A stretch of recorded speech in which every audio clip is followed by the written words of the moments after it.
The story kicks off, man, with a crazy, terrifying scene. The ground violently shakes inside a creepy, dark old mine. Workers down there start screaming that a massive earthquake is hitting. They're running everywhere, warning each other the mine's gonna cave right in on their heads. Pure panic everywhere, and rocks are dropping from the ceiling.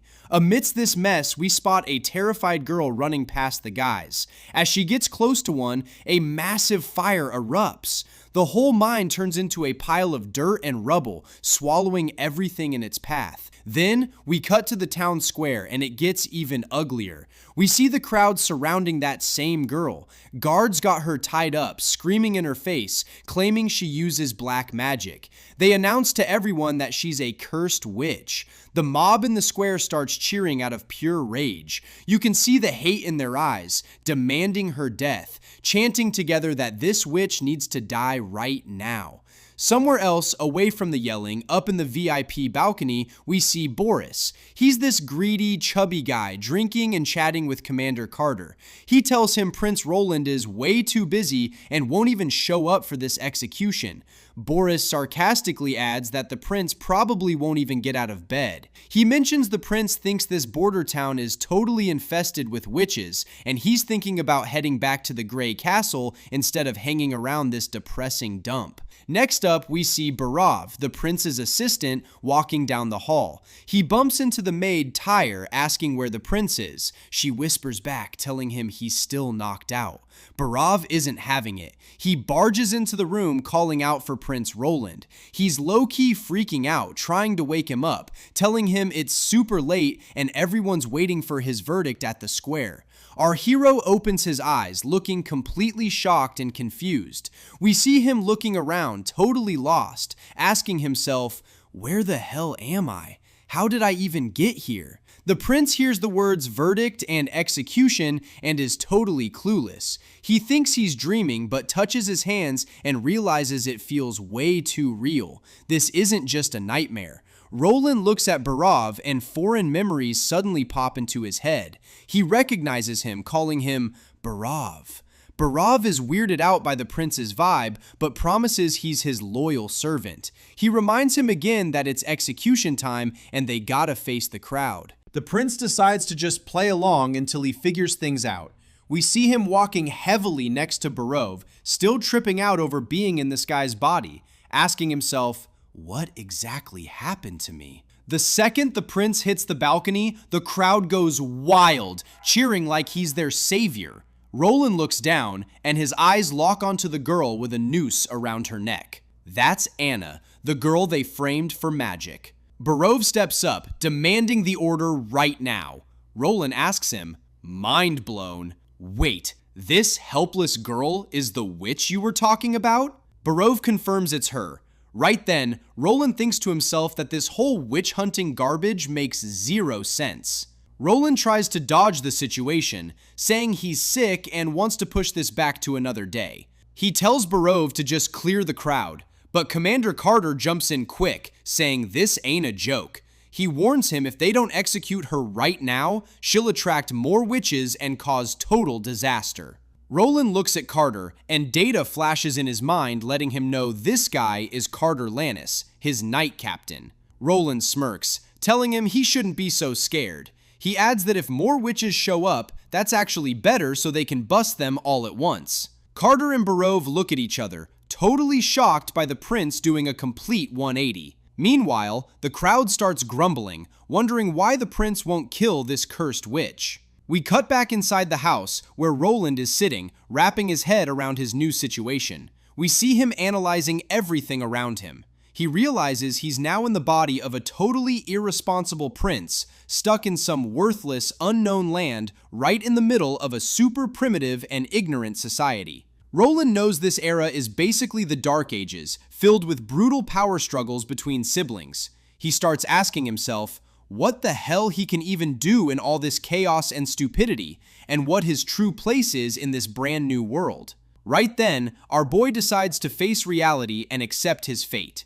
He proudly and boldly declares to himself that starting today, he's no longer his old self. He is now Roland Wimbledon, the prince who's going to completely change the game.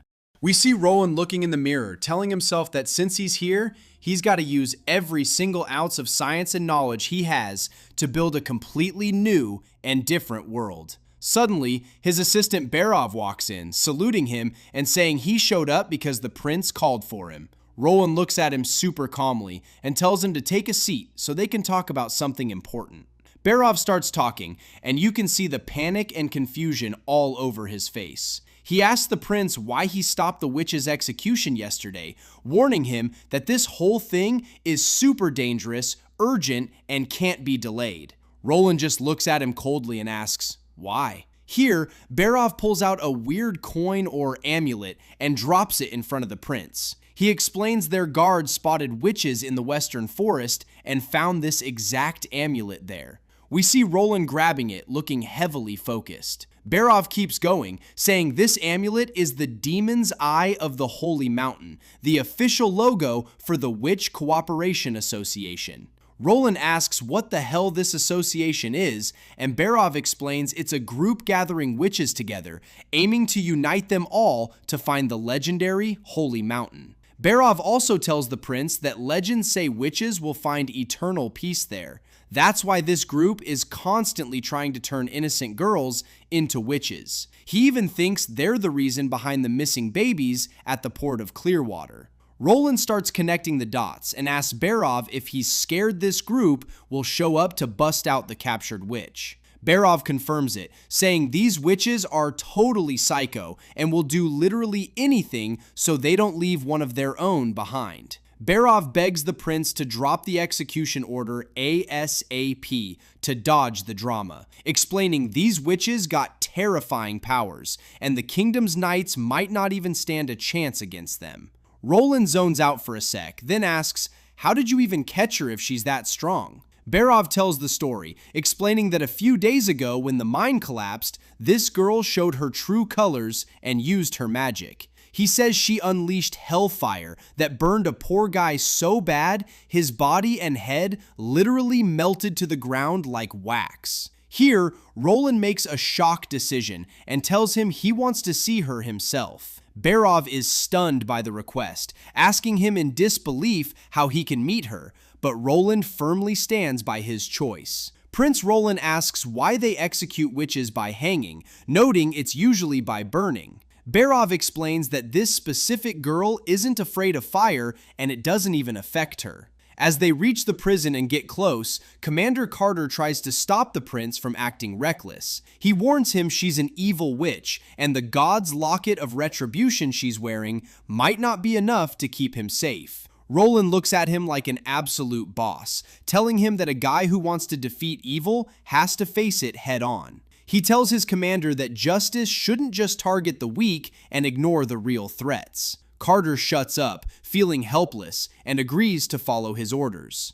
We then cut to the dark, freezing prison hallways. We see Prince Roland walking among the guards, with Carter and Barov right beside him until they reach the cell of the girl, Anna. Anna is tied up with heavy iron chains by her hands, looking completely exhausted. Roland tells Carter to chill out and step back. He approaches the girl, introduces himself, and tells her he's the fourth prince of the Grey Castle Kingdom. The prince asks for her name, and she replies with telling him she's Anna. Roland acts interested and asks her to tell him her story and what exactly went down at the mine that day. We see the sadness on Anna's face as she explains her dad was a miner. When the mine collapsed, she ran to save him and found him trapped under the rubble. Anna keeps talking, saying another worker used the chaos to try and steal her dad's money. That cash was their entire life savings that they needed just to survive. Anna tells the prince that when she saw the thief threatening to kill her dad with an axe, she just lost it and killed him using her magic powers. Roland asks her why she got arrested. Anna says someone snitched on her. Right then, Barov jumps in and tells the prince that the guy who betrayed her and ratted her out was her own dad. Roland is totally shocked by how messed up this is, but Barov explains it was pure greed, because whoever turns in a witch gets a 25 gold coin bounty. Since the dad was crippled, that cash would guarantee him an easy life. Roland looks back at Anna, asking how a little girl like her managed to kill a grown man. Anna bitterly tells him she used what they call black magic. Prince Roland asks her to show him this magic. Carter and Barav freak out, warning him that the locket on her neck is sealing her powers, and freeing her would be a total disaster. Anna looks at the prince, defiantly telling him his curiosity might get him killed. Roland fires back confidently, letting her know that if she really was a demon, her dad would be the dead one right now, not him. Roland gets even closer to Anna. We see him grabbing the chain around her neck, telling everyone he wants to know the truth. Is she an innocent victim or a demon acting her heart out? At this moment, we see Roland yanking off the magic locket, and Anna starts blasting heavy flames from her body. Fire fills the cell, and Barav and Carter try to drag the prince away, absolutely terrified. Carter screams at the prince that they gotta run, but Roland stands his ground, telling him there's nothing to worry about. We see him pointing at the fire, which isn't burning him or affecting him at all. Roland explains to them that Anna is completely controlling the flames, and she doesn't intend to hurt anyone. We see Anna standing right in the middle of the fire, looking terrifyingly calm. Anna looks at the prince, hopelessly telling him his curiosity must be satisfied now, and begs him to end her suffering and kill her right there. Prince Roland walks toward her, confidently telling her he's not gonna kill her, and that he actually wants her to work for him. Next up, we see our boy Roland deep in thoughts coming from a totally different world. He's thinking about the laws of physics, specifically the second law of thermodynamics. He realizes that witches in this world completely break all these rules. They can literally create energy out of thin air with zero limits. This makes him realize that witch power is the absolute fastest way to flip this primitive world upside down. Right in the middle of his thoughts, he hears a knock on the door. His assistant Barav walks in, salutes him, and says, "Good morning, Your Highness." Roland looks at Barav, asking if he took care of the task he gave him. Barav confirms everything is solid, saying the witch's execution went down exactly at noon. He adds they completely covered her face, so nobody in the crowd even noticed she wasn't the real witch. Roland is super impressed with the results, telling him, "Perfect." Then he immediately asks Barav to prep some highly detailed reports. The prince tells him he needs a summary of all trade deals, taxes, and fixed town expenses over the last 10 years. Barav stands there mind blown, asking the prince what he even needs all this data for. Roland gives him a cold stare, telling him he doesn't want any questions right now, he just needs the job done fast. Suddenly, Barav's face lights up with joy, telling the prince he's finally taking his father's decree for the throne seriously. Roland starts thinking about his siblings and the mission their dad gave them. We find out his brother Gerald got Coldwind Ridge as a heavy military base. His brother Timothy is running Valencia, which is basically the kingdom's economic hub. His sister Garcia controls the major trade port of Clearwater, while his other sister Tilly runs Silver City, the ultimate cultural center. And in return, our boy got dumped in this abandoned, rundown border town. Roland straight up asked Barav about his actual chances of winning this war. Barav is brutally honest, explaining that his siblings' territories have massive advantages. Compared to them, it's insanely hard to pull off any real success in this border town. He also drops the harsh truth that the prince's past behavior and trash reputation among the nobles give him zero edge in this race. But Roland is thinking 2 steps ahead, brewing a big brain plan to secure that throne. Next, we cut to a castle hallway, seeing Commander Carter waiting for Barav. He asks him what exactly the prince said. Barav walks by completely zoned out, so Carter catches up, warning him this whole witch situation is totally messed up. We then cut to the garden, where we see Anna chilling quietly. Barav walks up to her holding a paper, telling her this is just an employment contract or agreement. He explains that once she signs the last page, she and the prince will have a totally equal working relationship. Anna is super confused by the word equality. Barav keeps talking, letting her know the prince specifically insisted on this part. Then Roland shows up, calling out to Anna and walking into the garden with total class. Roland walks up to her, asking if she slept well last night. She shyly replies that she was fine. The prince tells her he really wished she could rest longer after everything she went through, but time is super tight, promising to make it up to her later. Anna looks at him totally confused as they stroll through the massive garden. She starts asking the prince why he even saved her, considering she killed a guy and should be punished. Roland explains that what she did in the mine was pure self-defense, and literally anyone in her shoes would do the exact same thing to protect their family. Anna replies hopelessly, saying that even if he forgives her, she's still a witch. Roland walks over to a bush, picks a beautiful flower, and hands it to her. We see Anna admiring how pretty it is, but suddenly, Roland tells her with a dead serious voice that this flower is highly poisonous. Anna freaks out and instantly drops it. Right then, Roland starts cracking up, telling her he was just messing with her and explaining that literally everyone knows this flower isn't toxic at all.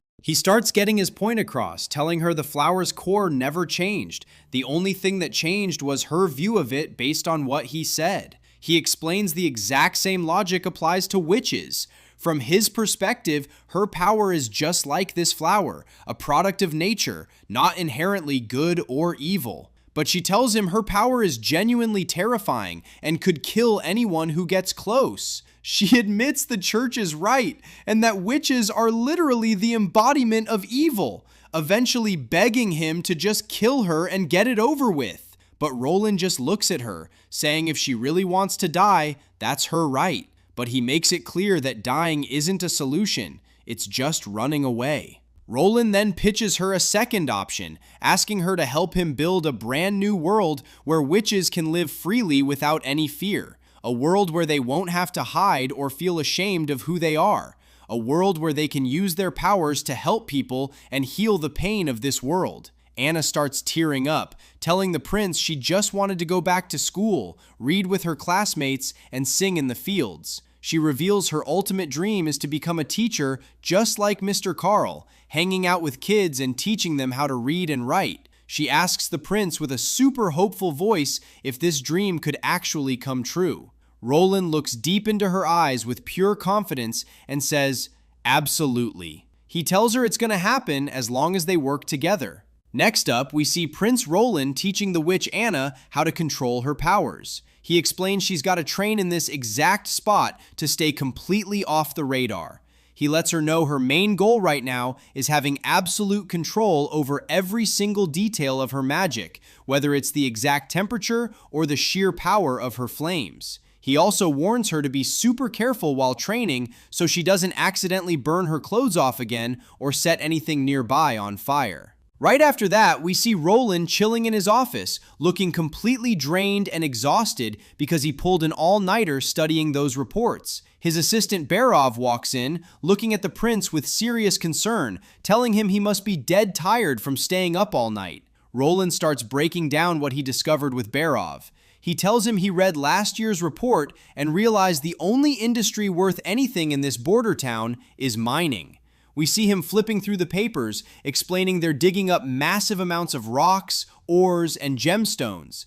But the massive plot twist Roland drops on Barov is that the financial report shows the town's annual income is literally zero. Roland explains the profits barely cover operating costs.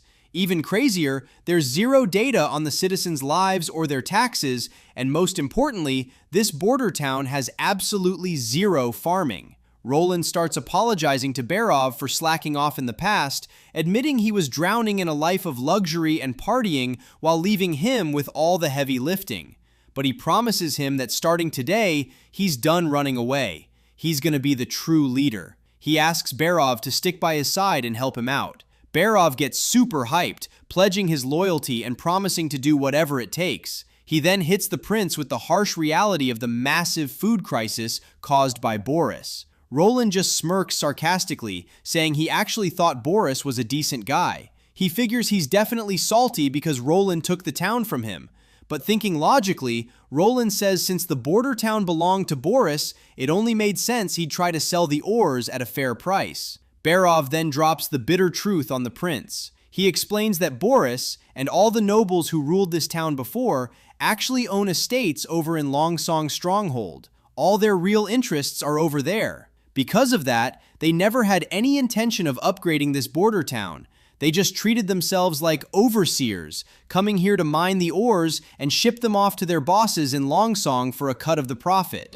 Roland immediately makes a boss move, telling Barov this entire joke ends right now. He orders him to shut down all trade operations with Longsong Stronghold instantly. He also lets him know they're gonna start real trade, explaining that all the ready-to-ship ores will be sold straight to Seoul City for hard cash, so they can finally buy the grain and food they need. Barov is super worried that Seoul City might refuse to buy these massive amounts, but Roland hits him with a genius plot twist. He tells him he's gonna sell it to them at half the market price. He explains that this insane profit margin will make them agree instantly, quickly giving the town huge cash flow and letting them dominate the market. Roland analyzes the whole situation in his head, eventually finding a solution for the monster problem in the winter, too. He realizes that to truly settle down, build his kingdom, and compete for the throne, he's gotta solve this monster issue from its absolute roots. He tells Barov to summon Commander Carter. We see Carter walk in with 3 guys, telling the prince these dudes survived 5 whole seasons of the Months of Demons right here in town. Carter explains that 2 of them are patrol captains who were in charge of the warning beacon, while the 3rd guy is a badass hunter who actually managed to kill 2 monsters entirely on his own. Roland starts grilling them about how their system works. One terrified scout explains that the second they spot monsters creeping out of the forest, they instantly light the beacon and escape on boats straight to Longsong Stronghold. Roland asks if the river is safe. The scout explains that the river is deep and the current is super fast, and he's never seen a single monster make it across. The scout bitterly keeps going, telling Roland these months usually last 2 to 3 months, and the snow doesn't melt until spring. He shares a brutal tragedy from 2 years ago when the season dragged on for 4 whole months, causing tons of people to starve to death. Roland is shocked, asking them, "Weren't you guys inside Longsong Stronghold?" The scout harshly explains that Longsong only gives food in exchange for delivered ores. Once the ores ran out and the monsters blocked them from returning to the mines, the nobles just stood there watching them starve to death without lifting a single finger to help.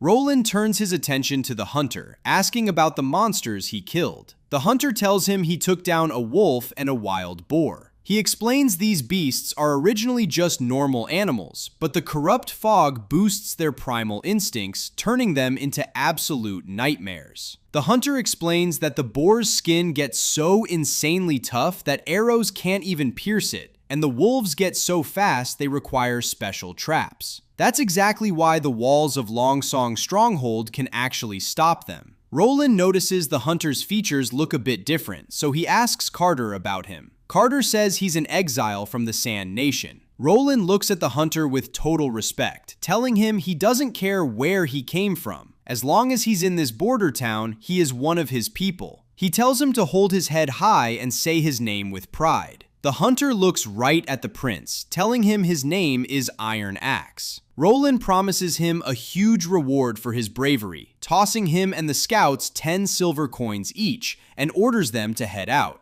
After that, Roland grabs Carter and they head over to the edge of a cliff overlooking the whole town. Roland asks Carter about the distance between the mine and the river. Carter tells him it's roughly 2,000 feet. Carter starts getting the vibe that the prince is thinking about something totally crazy, asking him straight up, "Are you actually planning to spend the winter here?" Roland firmly locks eyes with him, declaring he is absolutely staying the winter in this border town, alongside all 2,000 citizens, and he's already got a master plan. He looks out at the massive open land in front of him, telling Carter they are going to protect this town by building a great wall that absolutely no one can ever breach. Next up, we hear Barov's voice talking about Prince Roland Wimbledon's past. He tells us that back in the Grey Castle, the prince's reputation was pure trash. He was drowning in a lazy, totally messed up lifestyle, miles away from acting like actual nobility. Barov also points out there's an impossible gap between him and his siblings, who were literally light years ahead of him.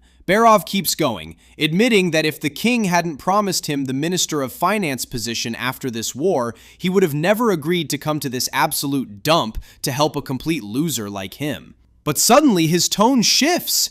We see Barov completely mind-blown by the total 180 in Roland's personality, telling us this massive change kicked off the exact day Roland saved the witch, Anna. Barov admits that at first, he thought the prince was just capping and talking nonsense, but when he saw him pulling all-nighters, studying finances, and plotting genius trade strategies like the Silk Road, he knew this had absolutely nothing to do with the old reckless prince. Roland starts laying down a massive long-term plan to upgrade the border town, but Barov nervously warns him that all of this means absolutely nothing if they can't survive the months of demons coming this winter. He reveals the prince wants to build a massive 2,000-foot Great Wall in just 3 months, which, in Barov's eyes, is literally impossible. We then cut straight to the construction site.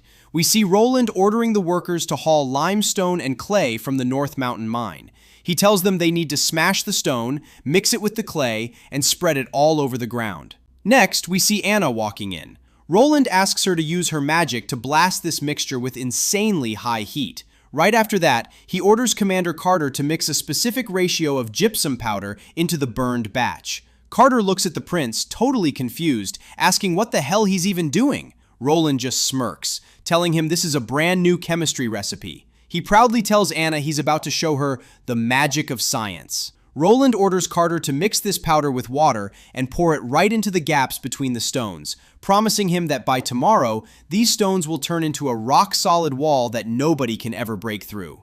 Anna looks at the prince with total admiration, telling him she believes literally anything he says. The next morning, we see Carter trying to smash the wall with all his might, only to realize it actually turned as hard as iron. We see him totally amazed, telling the prince that if they use this stuff, they could build a wall around the entire kingdom in just 5 years. Roland replies with pure class, explaining there are way more important things to build right now. He drops an incredibly cold line, saying he wants to build massive, proper houses to comfort the poor and homeless, protecting them from the rain and cold. Roland tells Carter this powder is called cement, putting him in charge of finishing the wall in 3 months. But a bit later, we see Roland standing in front of the wall looking super disappointed. He tells Carter the progress is way too slow, the wall looks terrible, and it might just collapse with the first storm. Barov steps in, reminding the prince that Carter is a knight commander, not an engineer. Building a wall this long requires an expert architect.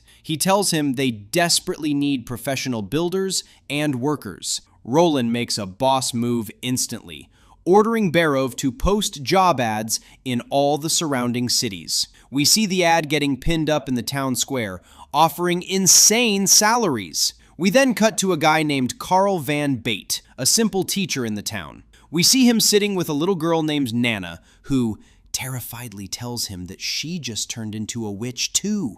Carl tries to calm her down, and right after, he reads the prince's ad looking for workers, builders, and a site manager for 1 gold coin a month. We see him make his decision and head straight to meet the prince. Barov tells the prince a teacher applied for the job, claiming he's worked on massive projects. Roland lets him in, and we see Carl introducing himself, saying he worked on dam maintenance, building palaces, and renovating public buildings in the Grey Castle. Barov gets super suspicious, telling the prince those projects belonged to the Builders Guild, whose members were all executed after the theater collapse disaster. Carl honestly replies, explaining the collapse happened because the guild leader was corrupt, took a bribe, and swapped the stones for weak ones. He says he escaped the execution and came to hide in this border town. Roland totally understands, deciding to pardon him and hire him as the chief builder for his council. He explains to Carl that he wants to build a wall 2,000 feet long and 15 feet high. Carl professionally runs the math, telling him they first need to dig trenches to make the wall stable, warning him that with their current resources, this will take 3 whole years. Roland cuts him off, declaring this wall must be finished before winter to protect them from the monsters. Carl is totally shocked, trying to find backup plans by lowering the height and width of the wall. He tells the prince if they do that, they might finish in a month and a half. But the huge problem is they need a massive amount of carved stone, which is impossible to prep in time. Roland just smirks mysteriously, telling Carl that if materials are the only issue, then this is going to be too easy. He tells him he's got a huge surprise for him. We see them walking together as Roland is about to reveal exactly how he's going to mass produce these stones at insane speeds using cement and Anna's magic. We see the architect Carl standing there completely mind-blown by Roland's results. Prince Roland proudly tells him that what he's looking at is the exact miracle that's going to build his kingdom. Carl starts touching the wall with his hands, unable to believe that the stones have literally fused into one solid block that's impossible to break apart. Roland explains that this material just saved them years of effort polishing and carving stones, letting him know that literally any rock of any shape will do the job as long as they have this mix. Carl starts running the math in his head, telling the prince that if they can skip the boring carving phase, their building speed will multiply by 10. Roland then asks him if the project can actually be done in just 3 months now. Carl replies with total confidence, telling him that thanks to this material,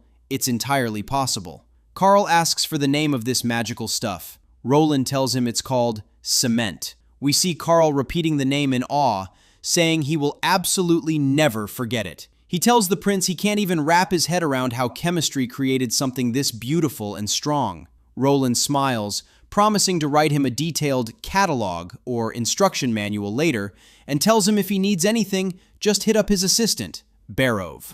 At that moment, Carl takes a deep breath and tells the prince he has a special request or a favor. Suddenly, we see Anna walking into the room. The second they lock eyes, pure shock hits both their faces. Carl calls out Anna's name with total disbelief, and Anna replies completely amazed. Roland calmly steps in, asking Anna if this is the teacher she told him about. Anna confirms it, telling him most of the kids in the border town learn from him and that he's a genuinely great guy. Carl acts super humble, explaining he's just a guy who teaches kids how to read and write. We see him looking at Anna with massive emotion, telling her he honestly thought she died and had been having nightmares this whole time. He lets her know he feels an indescribable relief seeing her alive right now. Carl literally throws himself at the prince's feet, thanking him for his mercy and generosity. But Roland tells him to get up, explaining that from his perspective, witches aren't evil creatures, and he would never obey the authorities when it comes to killing innocent people.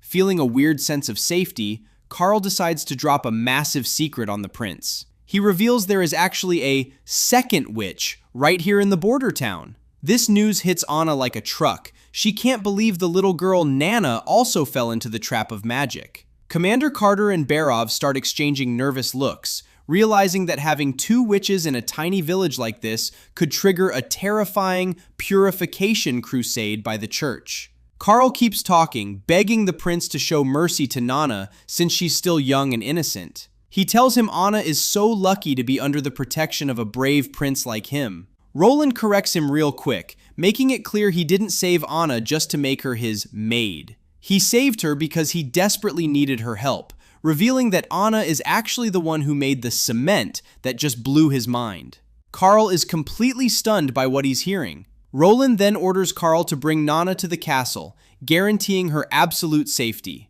Barov smartly jumps in, warning the prince about a massive hurdle. He explains this girl's name is Nana Pine. That name means she's not a commoner. She's the daughter of Baron Tigui Pine, which means she's from a noble family. Roland realizes how risky this is and orders Carl to bring her in bright and early tomorrow morning, acting like she's just going to a regular lesson. He tells Barov to completely clear out the kitchen so he can meet her there, far away from the eyes of the servants and nobles. The next day, we see Nana walking into the kitchen, looking absolutely terrified. Carl tries to calm her down and get her to salute the prince. Roland welcomes her with total class, asking her to take a seat and letting her know he just wants to get to know her better. We see him offering her waffles and some nice sweets just to break the ice and ease her fear. Then, Anna walks into the kitchen. The second Nana sees her, she screams with joy, saying she knew she was still alive and never believed the rumors of her death. Roland gets straight to business, asking Nana about her powers. Nana innocently starts explaining that it all began a week ago when she tried to save a bird with a broken leg. She says she felt a sticky liquid come out of her hands and cover the bird, and suddenly, the bird healed up and flew away. Roland orders Commander Carter to buy some injured animals from the hunters to test Nana's powers. We then see Nana using this weird green liquid, instantly bringing a bird back to full health. Roland starts analyzing this power, realizing she can heal wounds and mend bones, but it's impossible for her to regenerate missing limbs or bring the dead back to life. Commander Carter looks on in awe, telling the prince he finally understands exactly what he plans to do with these witches.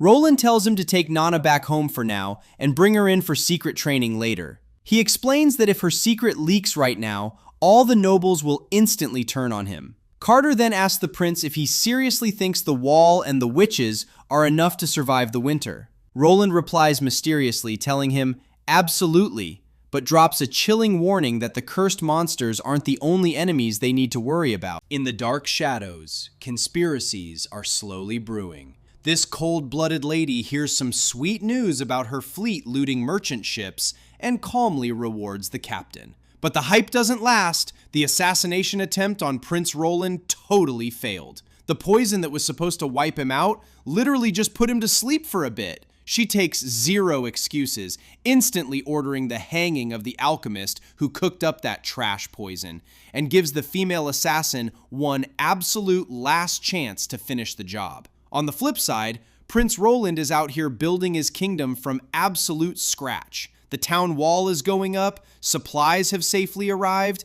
and they've got enough food to last the entire winter. But Minister Barov is absolutely terrified. The vault is draining way too fast, and Roland's private funds will barely get them to next spring. Roland, with this crazy confidence, couldn't care less about going broke, betting everything on the ore trade. But Barov is dead scared of Duke Ryan's reaction if they completely cut off his ore supply. Right before they even finish talking about Duke Ryan, a guard walks in, announcing that the envoy from Longsong's stronghold has just arrived. Perfect timing, and a showdown is now inevitable. Roland just gives a slight smirk, double-checking that all the food is fully secured. It looks like he's cooking up a devious master plan to completely turn the tables on everyone. Prince Roland knows the absolute ultimate weapon in any negotiation is a massive flex. He orders up a royal feast just to completely stunt on the envoy hall before they even say a word. The envoy walks in absolutely mind-blown by the insane amount of luxury food that you couldn't even find in his wealthy castle. Roland, acting totally chill, is eating with wooden chopsticks, explaining they're a cheap alternative to silver forks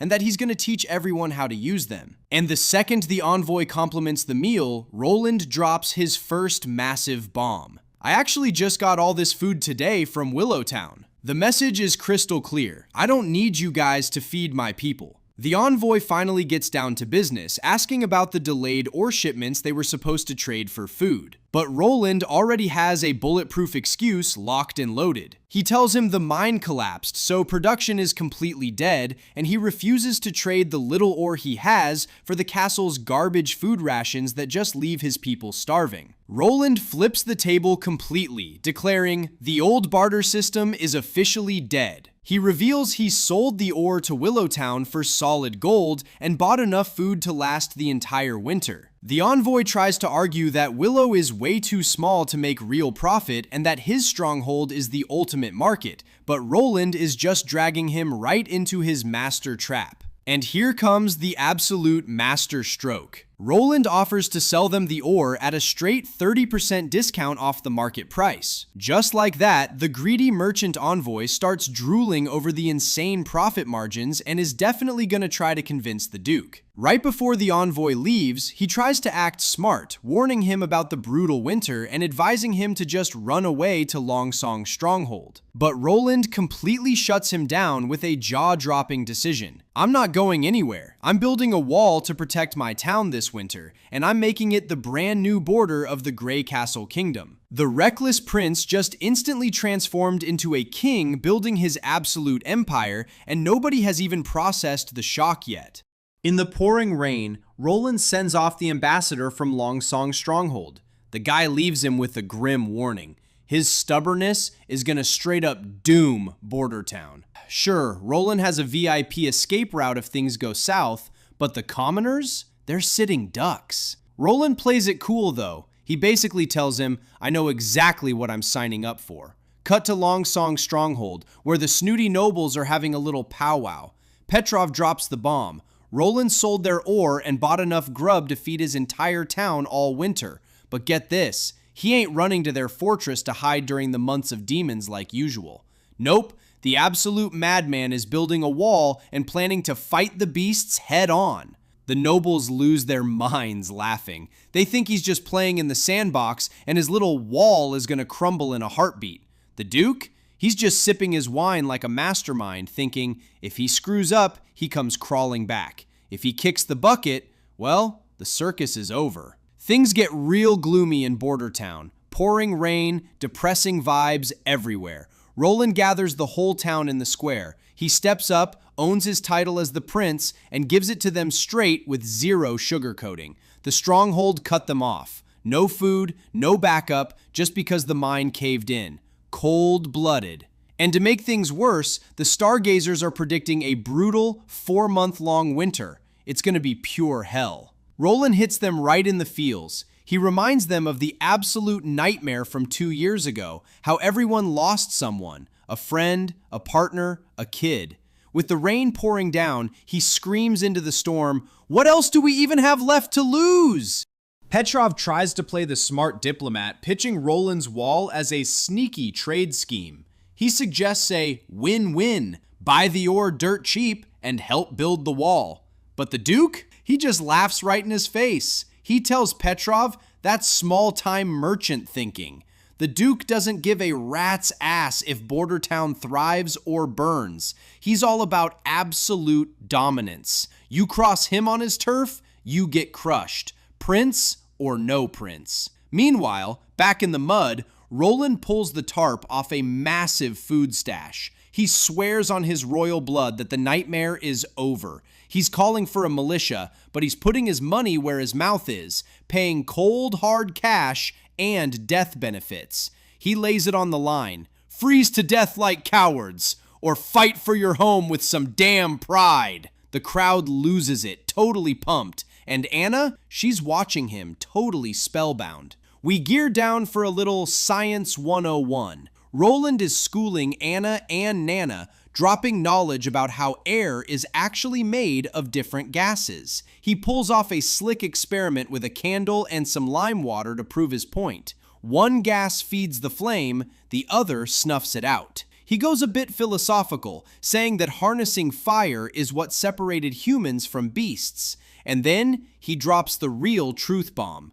Witch powers aren't some dark curse. They're just an untapped natural force waiting to be mastered. Right on cue, Carter walks in, confirming the delivery of snow powder and ice. Carter's scratching his head, clueless about what it's for, but Roland? He just gets this wicked smirk. He's cooking up something big for the next experiment. Night falls, and the vibe gets incredibly tense. Roland is flying solo in his dark bedroom, pouring himself a glass of wine. You can tell the heavy crown and all the plotting are weighing on him. He walks over to the window, the moonlight casting some edgy shadows right across his face. And then, in a split second, out of nowhere, bam! A hooded assassin steps right out of the shadows. Cold steel flashes, and a dagger is pressed dead center against his throat. A voice right in his ear. Don't move. But Roland?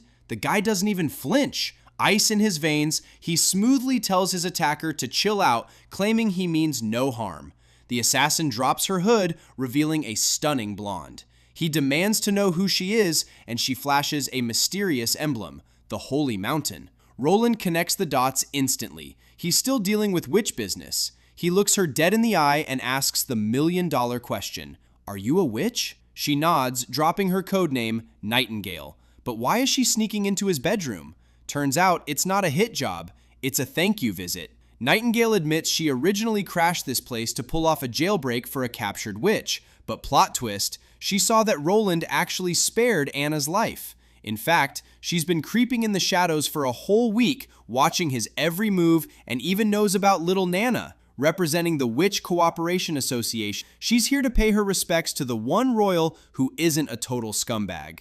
Wait, a whole week? Roland sighs, mentally exhausted just thinking about this ninja stalking him 24/7. Completely ignoring the lethal weapon in her hand, he casually walks away, telling her standing around is too tiring and invites her to take a seat. Nightingale is legitimately thrown off. She sits on his bed, scanning him like a puzzle she just can't crack. Roland smirks. "What, do I look like a monster?" She leans in, totally intrigued. As a witch, she can literally see the fear in people's eyes, but when she looks at Roland, there's zero panic, just pure, unfiltered curiosity. She confirms she's seen everything he's done for the past 7 days. Now that the cat's out of the bag, Roland cuts to the chase.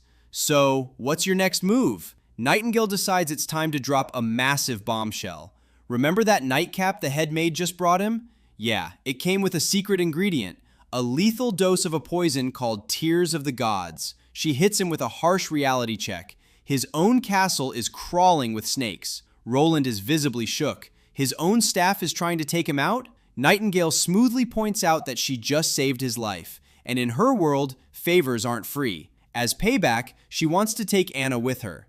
To sweeten the deal, she even offers to assassinate the traitorous maid, making them completely even. Take Anna and Nana? Roland shuts that down immediately. "Take them where?" he demands. Nightingale talks about returning to the Witch Cooperation Association, their supposed safe haven.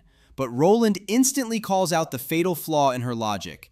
They're heading to the impassable mountain range to find the mythical Holy Mountain, right? He looks at her like she's completely lost her mind. He lays down the hard facts. The months of demons are just 2 months away. Those mountains will turn into a frozen hellscape swarming with demonic beasts. There is absolutely zero chance he's letting his witches walk right into a death trap. Instead, he throws a wild counteroffer on the table. Bring the entire association to Border Town.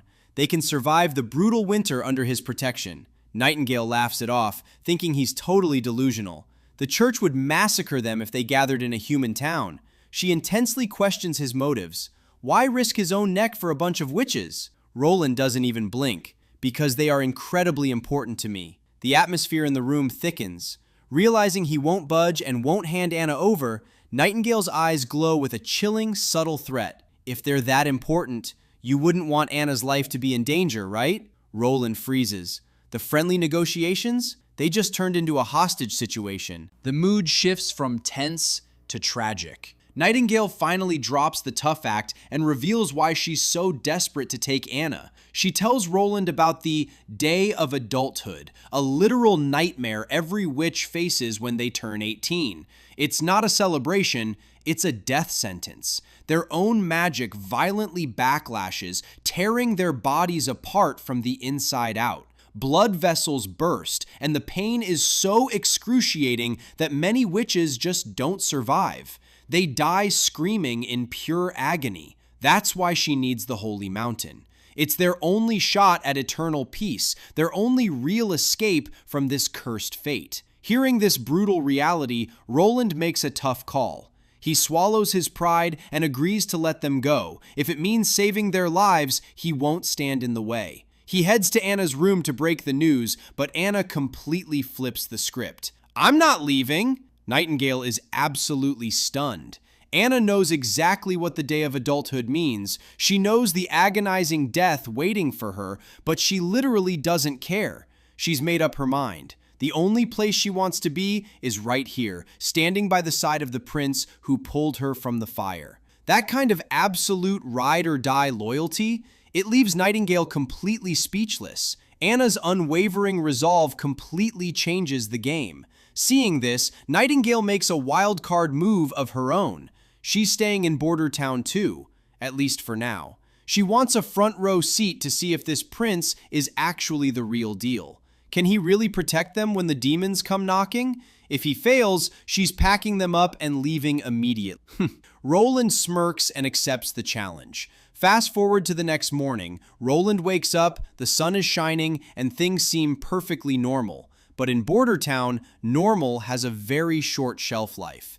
Enter Carter, Roland's loyal knight, looking grim. He delivers the morning report. The head-maid Tyre has been found dead. Took a fatal header right off a balcony. Carter writes it off as a tragic, clumsy accident, but Roland? He knows exactly what went down in the dark. Nightingale didn't just talk the talk, she took out the trash.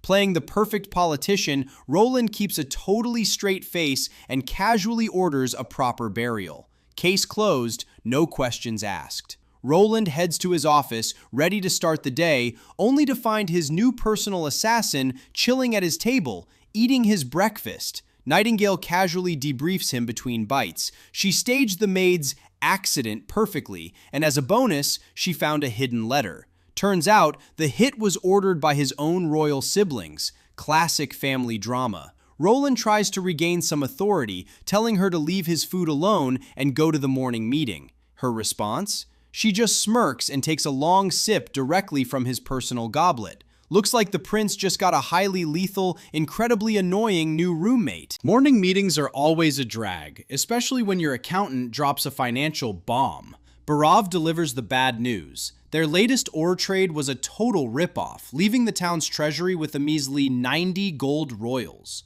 Winter is knocking, and they are practically broke. But Roland doesn't sweat it. He casually volunteers to fund the new town militia out of his own pocket. Cue Carter, the loyal knight, bringing the ultimate reality check. Sure, they got plenty of recruits, but they're just dirt poor farmers and miners. These guys wouldn't know which end of a sword to hold if their lives depended on it. Carter practically begs to bring in the heavy hitters, the noble knights, specifically a guy named Sir Bowles. Roland gives him the green light, but old man Barav isn't buying it. Using an intense chess game as a brutal metaphor, Barav schools Roland on the harsh political reality. Knights are mercenaries in shiny armor. They aren't going to risk their necks in a doomed battle alongside a bunch of peasants. The only ones who will actually fight to the bitter end are those desperate peasants with everything to lose. Their fatal flaw? Zero combat experience. But Roland just drops a knowing smirk. He knows they can't swing a sword, but they won't have to. He slams down a blueprint that's about to break the medieval meta, a flintlock musket, the ultimate equalizer. Talk is cheap, so Roland heads straight to the forge with his secret weapon, Anna. The biggest hurdle in making a gun? Forging a perfect, seamless barrel. He needs Anna to use her fire magic to slice a dead straight line down a solid iron pipe. She channels her magic, sweat dripping, and nails it flawlessly. Roland is so hyped he pulls her into a massive hug, totally forgetting royal boundaries. He knows exactly what just happened.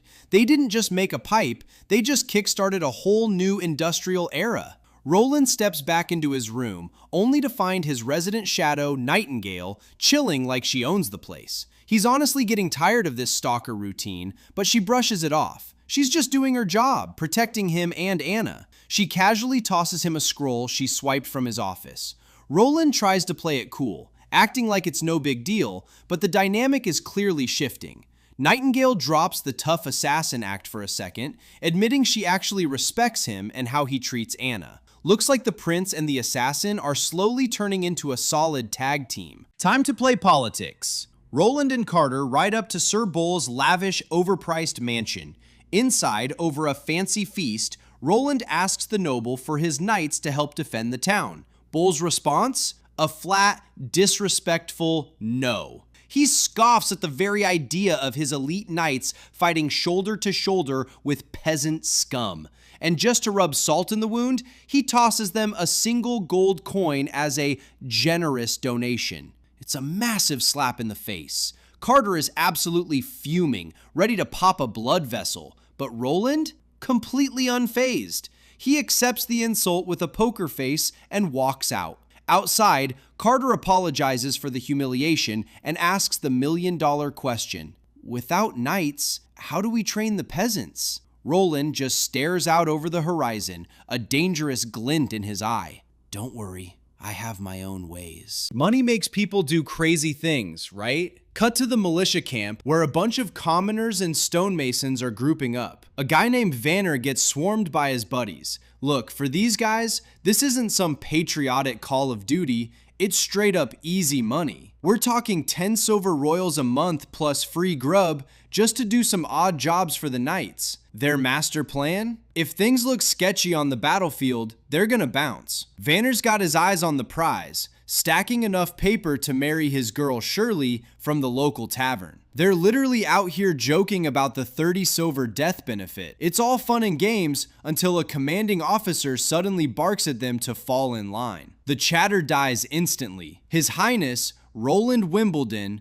the 4th Prince of Greycastle, steps up to the stage. No more joking around. Just his presence alone commands absolute respect across the yard. The real deal has arrived. Roland doesn't waste a single second. He officially dubs them the Border Town Militia. But here's the catch. They're staring down the barrel of a month and a half of pure, rigorous boot camp. The hook to keep them motivated? Pass today's drill, and everyone scores an extra egg for lunch. To these starving commoners, an egg is basically striking gold. The crowd gets totally hyped. Then, Roland pulls his first wild card of the day and introduces their new captain. Enter Iron Axe. The locals definitely know him. He's the most badass hunter in town. But plot twist, he's a sand person, an outsider. Then Roland drops a massive bombshell.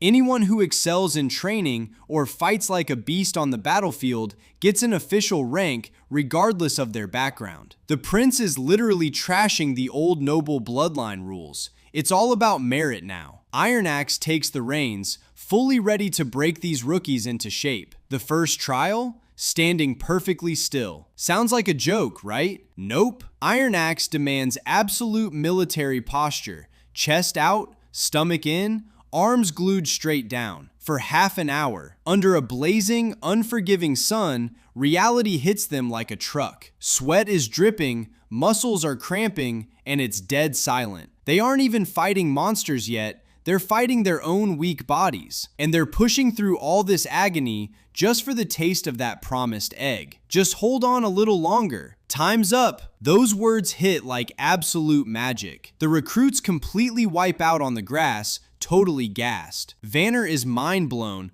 realizing that doing literally nothing is somehow more exhausting than hauling stones all day. As they catch their breath, the paranoia starts creeping in. Are they actually getting that egg, or is the prince gonna back out? Let's be real, nobles are notorious for talking trash and going back on their word. But then, the gears start turning in their heads. This prince is different. Making Iron Axe, a sand person, their captain, proves Roland doesn't give a damn about noble bloodline politics. While they're sitting there envying Iron Axe's insane, tank-like stamina, they spot the royal knight heading back their way. The moment of truth is here. Time to see if Roland actually puts his money where his mouth is. They survive the first trial, and Carter drops the good news. Everyone gets an egg. The crowd goes wild! But Prince Roland isn't done. Round 2. Stand at attention for another hour. The prize? A second egg. The brutal twist? If even one guy twitches or breaks posture, the whole squad fails. It's brilliant psychological warfare. It's no longer about personal endurance. It's about peer pressure. The initial panic quickly turns into pure resolve. For that second egg, Vanner and the boys are ready to go all out. While the commoners suffer outside, a different battle brews in the command tent. Chief Knight Carter is furious, seeing only a mob that'll run from the first beast. He wants to teach them swordplay and questions putting an outsider in charge. Roland hits him with reality. Training a knight takes years, and they only have 2 months before the month of demons. Roland isn't building knights. He's forging a modern, disciplined military. The craziest part? Teaching these illiterate peasants to read and write. Carter thinks it's useless, but Roland knows the truth. An educated army is a deadly one. The prince is playing 4D chess while everyone else is playing checkers. Talk is cheap, but a full stomach buys loyalty. Lunchtime hits with fresh bread, roasted fish, and the holy grail, the promised egg. One dude is literally crying tears of joy. It's funny but tragic, showing how rough their lives were. As they stuff their faces, all complaints vanish. For this reward, they'll stand like statues all day. Vanner sums it up perfectly. Who cares about the prince's crazy tricks? As long as the food keeps coming, they are his loyal pawns. Carter hands Iron Axe the afternoon menu, a 3-lap jog around the town before sunset. The tactical twist? It's an all-or-nothing group mission. If one guy gasses out, the rest must drag him to the finish line. No man left behind, with another egg as the prize. Carter advises them to get some rest since they'll be exhausted, but drops a massive red flag before leaving. I suggest you don't sleep too soundly. Oh boy, what midnight nightmare is the prince cooking up now? The afternoon sun is brutal and the final test is underway. 3 laps around the town before sunset. Sounds simple? Dead wrong. These guys are running on fumes. Iron Axe makes the rules clear. Support each other, nobody quits, or the third egg vanishes for everyone. Cut to Vanner. His gas tank is empty and he hits the dirt. But then, mental warfare kicks in. He remembers that heavenly lunch. Is he really gonna let the squad down? Watch his face. Pure agony turning into desperate willpower. He's literally dragging his broken body through the dirt for that egg. Get up, Vanner! The finish line looks more like a battlefield. Bodies everywhere. Total exhaustion. Iron Axe and Carter do the head count, and the tension is thick. 3 men are short. Did they give up? But wait, look at the horizon. The missing guys emerge from the sunset, literally carrying Vanner across the finish line. This is exactly what Roland wanted. He forced them to build a real brotherhood. Carter looks at this battered squad and drops the verdict. Everyone crossed. Training complete. The crowd goes insane. They secured the egg. Night falls and the vibe flips into a full-on feast. Bonfire roaring, and these guys are eating like kings after surviving hell. Even Iron Axe is chilling, saying he could fall asleep instantly. Carter agrees, but then drops a brutal plot twist with a straight face. There's one more session tonight. Iron Axe is stunned. The prince is calling a midnight emergency assembly. They think the nightmare is over, but Roland is about to wake them up. Shift from the noisy camp to the quiet, late-night grind inside the castle. Anna appears, questioning Roland's endgame since he's paying the militia from his own pocket. Roland drops a truth bomb. If it protects the town, it's worth every penny. She pushes deeper. Why teach them to read? His answer is the core of the story. Education gives them a reason to fight, a purpose, not just food. Her eyes soften as she asks about the witches, her voice breaking. They're just broken souls surviving in a world that hates them. It's a raw, emotional moment exposing their heavy burdens. Fast forward. Roland is alone, the atmosphere heavy. He unwraps a long, mysterious object. This isn't a sword or magic. It's cold, hard steel. He carefully wipes the barrel and inspects a lead bullet. The prince isn't just training an army, he's upgrading the era. The Age of Swords is officially over. Roland is introducing firearms to a magical world. The demonic beasts won't even know what hit them. The game has changed. Deep in the woods, Roland finally unveils his ultimate technological masterpiece, the musket. Carter gives it a seriously skeptical look, thinking it's just a clunky, weirdly shaped crossbow. But Roland just smirks and introduces the real secret sauce, gunpowder. The prince literally runs them through a step-by-step masterclass. Pour the black powder, ram the solid lead bullet down the barrel, lock it in, and take aim. Carter grips the heavy gun. The tension in the forest is crazy thick. He takes a slow breath, plants his feet, and pulls the trigger. Boom! A deafening blast echoes, and thick smoke fills the air. When it clears, that heavy steel knight's armor is blasted wide open like it's made of cheap tissue paper. Everyone is standing there in absolute jaw-dropping shock. The Age of Knights is officially canceled. Iron Axe is absolutely mind-blown. You can see the heavy tragedy in his eyes. He knows if his fallen brothers had this insane firepower against the demonic beasts, they'd still be alive today. Carter eagerly asks about mass production, still reeling from the shock, and Roland calmly confirms more are being forged before winter hits. But then, the prince drops the hardest quote of the entire series. This weapon is powerful enough to rewrite reality, but at the end of the day, it's just a tool. For you, the absolute strongest weapon will always be trust and unwavering loyalty. He hands the rifles over, making it clear these aren't meant to replace his warriors,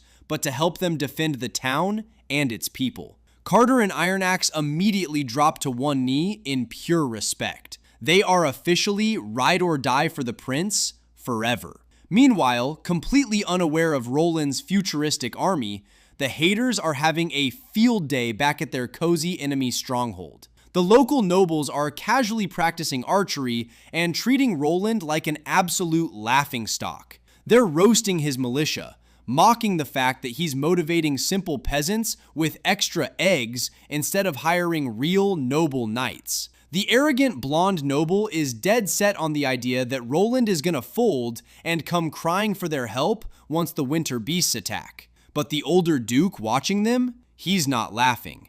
He's ice cold and calculating. He casually admits Roland's walls might be fragile and his army might look like trash, but he drops a truly chilling threat. Even so, I will not give him even the slightest opportunity to survive. A deadly political storm is brewing, and these nobles have zero clue about the absolute firepower Roland is packing. The sun's setting on Border Town, and surprisingly, the ragtag militia is actually looking like a real army. Even Iron Axe is whipping them into shape. Watching from the sidelines, Greyhound can't believe his eyes, but he knows one thing for sure. His best bro Brian belongs out there. With Brian's killer swordsmanship and writing skills, he could totally win the fourth prince's favor. Brian's always dreamed of being a knight, and right now, the prince is looking like a boss worth serving. Brian's hyped, asking Greyhound to join him so they can become knights together. But Greyhound?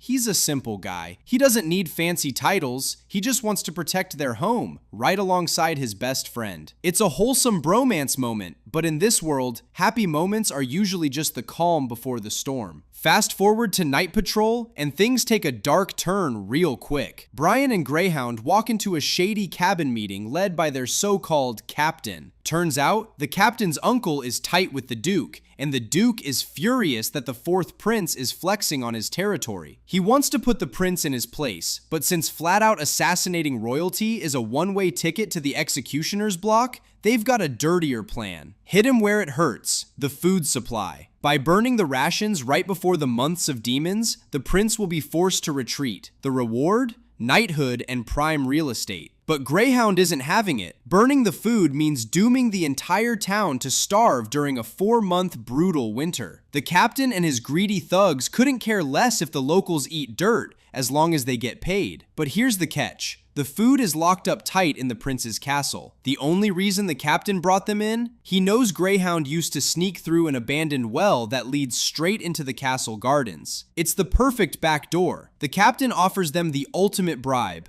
Do this, and you get your shiny knight titles. But Greyhound stands his ground. He drops some heavy truth bombs, declaring that real knights fight against injustice and protect the weak. Anyone willing to sacrifice innocent lives for a petty grudge doesn't deserve the title. It's a badass speech, and it costs him his life. Before he can even react, he gets backstabbed, literally. A blade gets shoved straight through his back. As his best friend bleeds out in front of him, Brian is frozen in shock. With twin blades at his throat, the captain makes it crystal clear. Play ball or you're next. The dream of honorable knighthood just turned into a waking nightmare. Brian is marching through the dark tunnels alongside the exact same traitors who just murdered his best friend. As they move through the shadows, Greyhound's words echo in his mind like a painful ghost. He remembers his bro hyping him up, fully believing Brian was destined to be a legendary knight for the prince. But Greyhound never cared about the glory. For him, standing shoulder to shoulder to protect their home was the ultimate prize. His friend's blood is practically still warm, and these memories are tearing Brian apart from the inside as he walks silently among the killers. The captain's hit squad pushes deeper, using the abandoned well to slip right into the castle's guts. They sneak past massive, complicated machinery, weird technology they can't even comprehend, heading straight for the food warehouse beneath the kitchen. But behind his dead-eyed stare, Brian is fighting a war inside his own head. The captain thinks he's got Brian on a tight leash, completely broken, but he severely underestimated a man who just lost his brother in arms. Every single step Brian takes is fueled by pure, unadulterated rage. He's not here to burn some food, he's here to paint the walls with their blood. Once they hit the warehouse, Brian absolutely snaps. He draws his blade, refusing to let these traitors starve his town, and launches a desperate one-man assault to avenge Greyhound. He's holding his own, slicing through the grunts, but then the final boss steps out of the shadows. Meet Lord Viper, the infamous knight from Longsong Stronghold. Turns out Duke Ryan sent his top dog to make sure the job gets done. Viper is on a whole different level. He easily overpowers Brian, dropping him to the cold stone floor. The brutal truth? Brian was never going to get a knighthood. He was brought here to be the perfect scapegoat, the arsonist who set the fire and died in the blaze. As Brian bleeds out, his vision fading, he mentally apologizes to Greyhound. He couldn't become a knight, and he couldn't even avenge his friend. Absolute despair. But just when the captain is about to deliver the finishing blow, a chilling voice echoes through the cellar. A mysterious, cloaked figure steps up. Viper smirks, thinking it's just a girl in the wrong place at the wrong time, and lunges at her. Big mistake. In a blink and you miss it flash of supernatural speed, she phases through the shadows and cleanly severs Viper's arm. With her glowing red eye piercing the darkness, she looks down at the bleeding elites and drops the hardest line of the episode. Rats that crawled in from the gutter, take your filthy paws off my dried fish. The witch is in the house, and class is officially dismissed. Brian wakes up in a cold sweat, wrapped in bandages. But the nightmare isn't over. It's just different. The fourth prince himself is standing by his bed, alongside his inner circle. Roland drops some heavy praise, calling Brian the absolute hero of Bordertown for saving the food supply. But those words feel like ash in Brian's mouth. He breaks down, tears streaming down his face, choking out that his best friend Greyhound is the real hero. It's a gut punch moment of pure survivor's guilt. But Roland shows why he's a boss you want to follow. He doesn't just offer empty sympathy. He promises Greyhound a proper, honorable funeral and swears to take care of his family for life. He confirms they captured the captain and the elite knight, promising brutal justice. And then he drops the ultimate reward. Once winter ends, Brian is getting that knighthood. He earned it in blood. But the moment the prince steps out of the room, the vibe shifts from emotional to straight-up political chess. Roland vows to execute the criminals, but his minister, Barov, hits him with a harsh reality check. In this twisted feudal system, justice has a price tag. Because the captain has noble blood ties to a baron, and Viper is an elite knight working for Duke Ryan, the law actually allows them to buy their way out of the executioner's block with restitution money. Barov advises playing it safe and waiting to see the Duke's next move. It's a corrupt, rigged game where the rich get a free pass for murder. But Roland isn't your average royal. While playing the political game on the surface, he secretly orders his loyal knight Carter to bring in Nana, the healing witch, to patch Brian up quietly. He's keeping his cards close to his chest. Right on cue, the corruption walks straight through the throne room doors. Enter Baron Boris, putting on a masterclass in fake apologies. He acts like his nephew, the traitorous captain, just made a silly little mistake by breaking into the castle and trying to burn the town's lifeline. To smooth things over, Boris casually slides a chest full of gold royals across the table as restitution. Basically, a legal bribe to buy a murderer's life. But Boris gets greedy. He casually mentions the captured knight, Viper, playing dumb about how a duke's elite guard ended up in this accident. With a slimy smile, Boris offers another 50 gold pieces to buy Viper's freedom too, asking the prince to show mercy. He fully expects Roland to take the cash and sweep the treason under the rug like a good little puppet. The tension is thick enough to cut with a sword. Will the prince take the bait?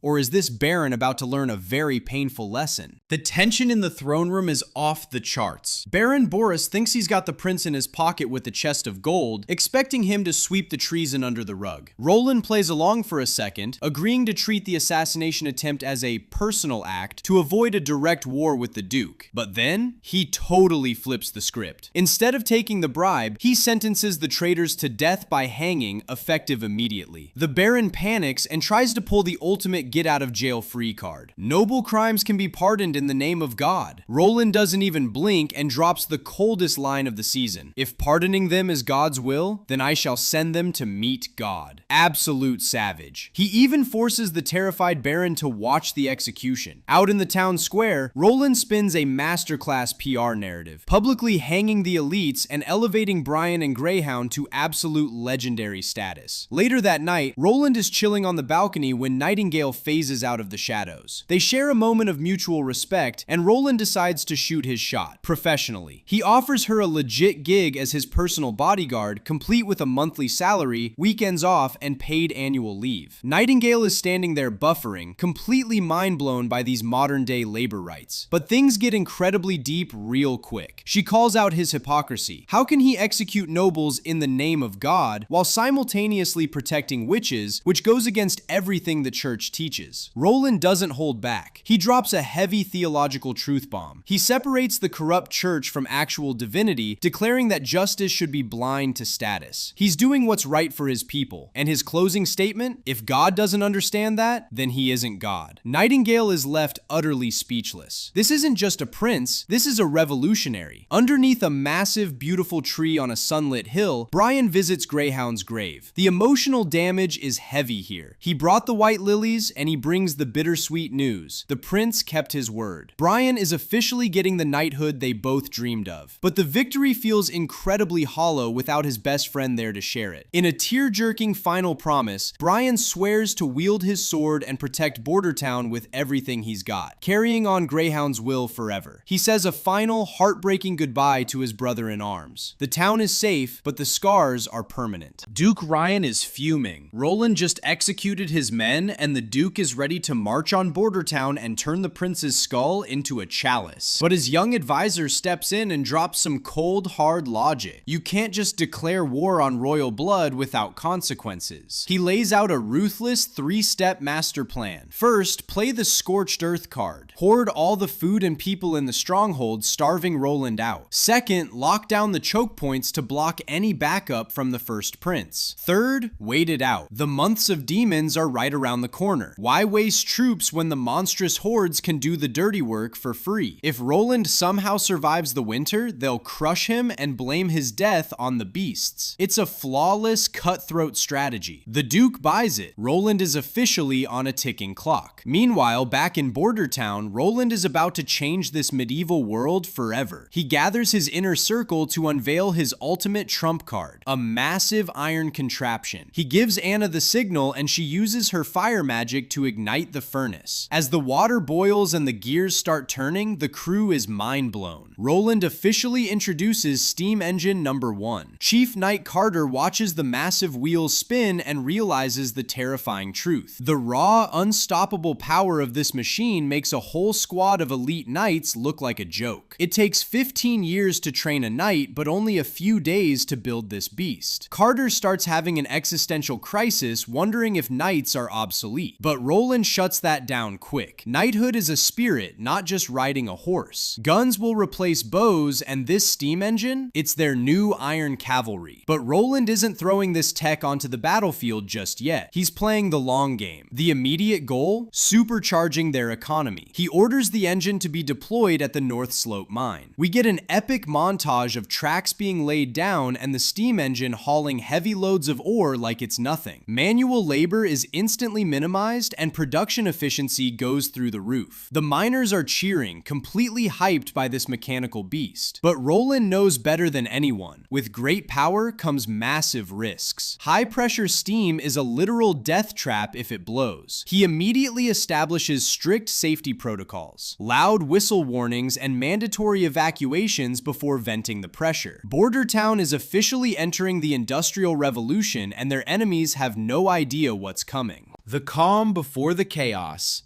Little Nana is terrified of demonic possession, her head filled with scary stories. But Anna, she's built different now. She used to think death was her only way out, until Roland gave her a reason to fight. She drops some heavy wisdom. You gotta find your reason to keep breathing, even if it's just struggling to survive. Nana, despite her fear, just wants to prove her worth and help the prince. Boom. Reality check. Carter bursts in and the vibe instantly drops. A worker skipped the safety protocols on the steam engine, and the foreman, Ironhead, caught a face full of scalding, high-pressure steam. It's bad. Like, won't survive the night bad. Roland doesn't hesitate. He orders them to bring in Nana. Barav starts sweating bullets, warning that exposing a witch to the miners will blow their cover. But Roland? Absolute Giga Chad energy. He refuses to let fear derail his industrial revolution. He prioritizes saving a life over hiding in the shadows. Nana arrives, and the gore is straight out of a horror movie. She's freezing up. Roland steps in, speaking softly, telling her to treat it like a wounded animal. She channels her magic, and the glowing green energy literally knits the melted flesh back together. It's a flawless miracle. But the ignorant miners? They immediately hit the panic button. Demonic power! A witch! Roland steps right into the middle of the mob, completely fearless. He drops a massive truth bomb. Everything the church told you is a total lie. Witches aren't monsters. They are our ultimate allies, and they will fight to defend this town. Carter backs his king up, screaming at the crowd to open their eyes. She just saved a life. The real villains? The corrupt nobles and the church. The narrative has officially flipped, but there's zero time to celebrate. Barav drops another nuke on the situation. Nana's dad, Baron Pine, has just stormed the castle. The word is out. He knows his daughter is a witch, and the situation is turning hostile. Roland tells Anna to stay back and handle the kids. He turns around, his demeanor turning icy cold. He puts on his crown. The secret is out. The honeymoon phase is over, and the political war has officially started. The inevitable is now upon us, he says. Let's go meet him. Pure cinematic cliffhanger. Baron Pine barges into the throne room, and the tension is thick enough to cut with a knife. He's frantic, demanding Roland hand over Nana immediately. He thinks the prince arrested his daughter for being a witch, and he is ready to cross every line to get her back. The Baron actually draws his sword on royal blood. Carter instantly steps up, steel clashing, ready to put him down. But then, the Baron drops a massive twist. He screams that he doesn't care what the church thinks, and he doesn't care if she's a witch. He just wants to protect his little girl. Roland completely de-escalates the situation. He reveals he didn't bring Nana here to hurt her. He brought her to the castle to protect her and train her abilities. The Baron bows deeply, apologizing after realizing he almost committed casual treason over a massive misunderstanding. Right on cue, little Nana bursts into the hall, running straight into her father's arms for a heartwarming hug. The vibe shifts from deadly to wholesome real quick. The Baron tells a hilarious story about finding Nana healing a cat that got run over by a carriage. Thanks to her magic, the cat sprinted away like an Olympian, completely ignoring its broken leg. It proves the Baron never saw her as a monster, just his precious daughter. Roland makes his pitch. He asks the Baron to let Nana stay in Border Town. Her healing magic is going to be an absolute game changer for the upcoming months of demons. But the Baron hits him with a hard no. He thinks she's just a kid playing vet with small animals, and he's terrified of the danger. He plans to take her to the stronghold and force her to hide her powers forever. Roland's eyes go dark. He hints that the real danger isn't just the demonic beasts anymore, implying the Duke's imminent attack, and he simply cannot let them leave. Before the argument can escalate, Carter opens the doors. The miners walk in, including Ironhead, the guy whose face was practically melting off earlier. The Baron braces for a witch hunt. Instead, the miners drop to their knees. They don't have pitchforks, they have pure gratitude. Ironhead calls Nana his literal goddess, praising her for saving his life. They declare that the church played them all for fools, and they will never forget her kindness. Nana bursts into happy tears, finally feeling accepted. And the Baron? He's left completely stunned, watching his cursed daughter being worshipped as a hero. In the courtyard, bathed in the fading, blood-red light of the setting sun, Roland executes the absolute ultimate psychological chess move. He doesn't just bark orders at Baron Pine, he validates the man's entire existence. He brings up the Baron's late father, a legendary hardcore knight who once stood his ground against a colossal, nightmarish hybrid demonic beast on an open battlefield. Roland smoothly points out that the Baron isn't some soft, pampered, silk-wearing noble hiding behind castle walls. He still wears his heavy, battle-scarred armor, carries his trusty sword, and his hands bear the rough calluses of a true frontline warrior. He looks the Baron dead in the eye and asks him to fight alongside him. The Baron is visibly torn, shaking and terrified, desperately wanting to send his precious Nana back to the stronghold where it's supposedly safe. But Roland shatters that illusion, hitting him with cold, brutal reality. If the corrupt lords at the stronghold find out Nana is a witch, they won't hesitate to execute her on the spot. But here in Border Town, the people literally worship the ground she walks on like a guardian angel. To seal the deal, Roland promises to stand on the bloody front lines himself, swearing on his crown that if the town falls, Nana will be the absolute first person evacuated to safety. Overwhelmed by this raw, undeniable Giga-Chad leadership, the Baron's defenses completely crumble. He drops heavily to one knee, swearing his life, his blade, and his absolute loyalty to the prince. The clock is ticking, and Border Town shifts into maximum overdrive. We get a hardcore training montage, blacksmiths relentlessly hammering out lethal steel, and the militia running brutal pike drills.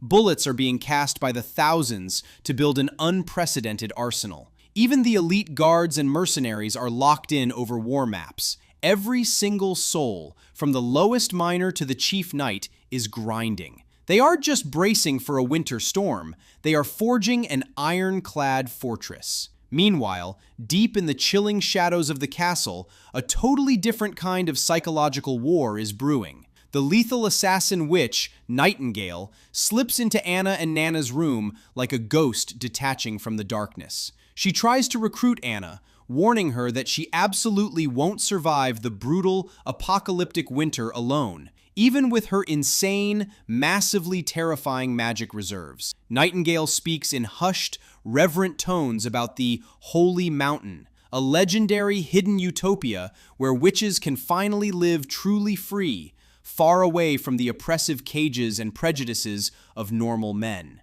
But Anna isn't having any of it. She completely shuts the assassin down, dropping her own dark, tragic backstory. She recalls the suffocating smell of smoke when her mother died in a fire, and the ultimate betrayal when her own flesh and blood father sold her out to the hangman for a measly 25 gold coins. It was Roland who personally pulled her out of that literal hell.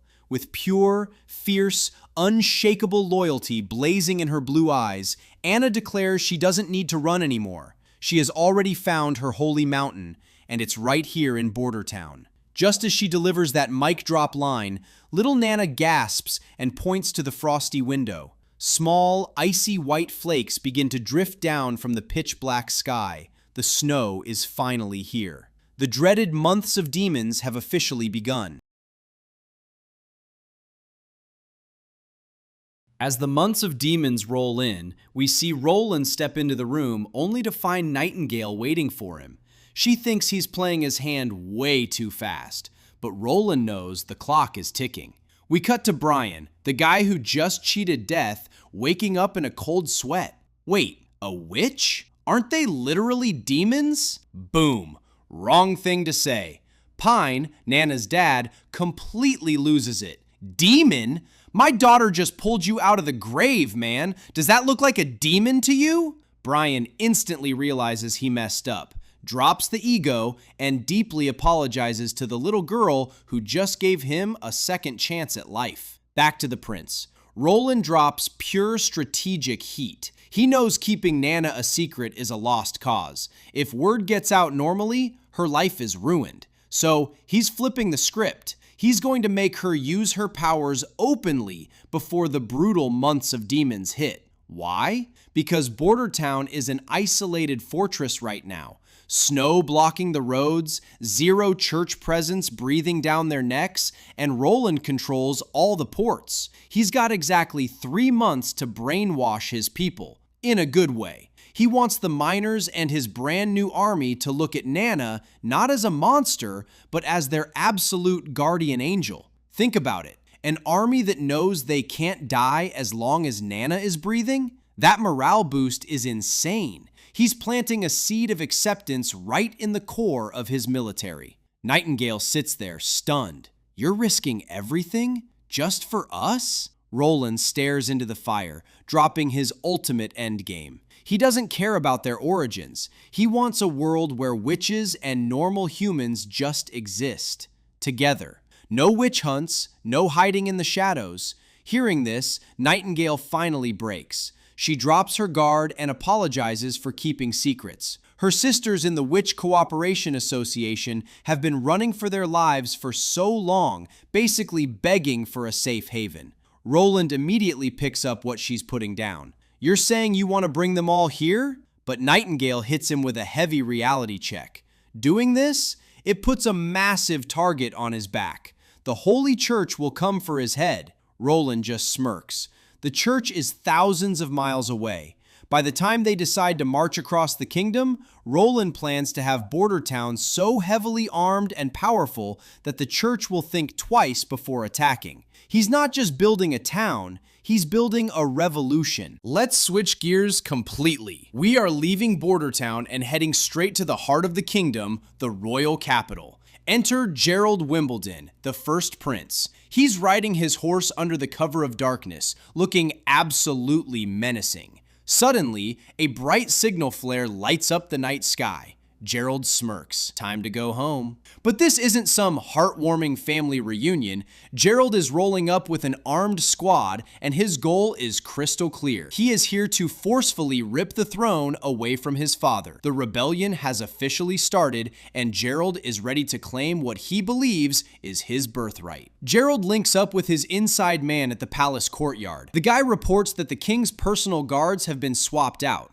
There was a minor glitch with the staff shifts, but Gerald doesn't care. He's brimming with confidence. He orders just 2 men to follow him inside, while the rest lock down the massive doors to keep out any unwanted guests. His allies are already calling him the new king of Grey Castle. But as they march down the grand, eerily silent hallway towards the king's chambers, Gerald suddenly stops. His instincts kick in. He catches a heavy, metallic scent in the air. Blood. The inside guy starts sweating, claiming the king had a late-night maid over and they had to silence her because she saw the guard change. Gerald instantly calls bluff. A maid? My father hasn't touched a single woman since the day my mother died. The puzzle pieces aren't fitting together. The dead silence in this hallway isn't a sign of victory, it's a massive red flag. Knowing he's walking straight into something incredibly shady, Gerald keeps moving.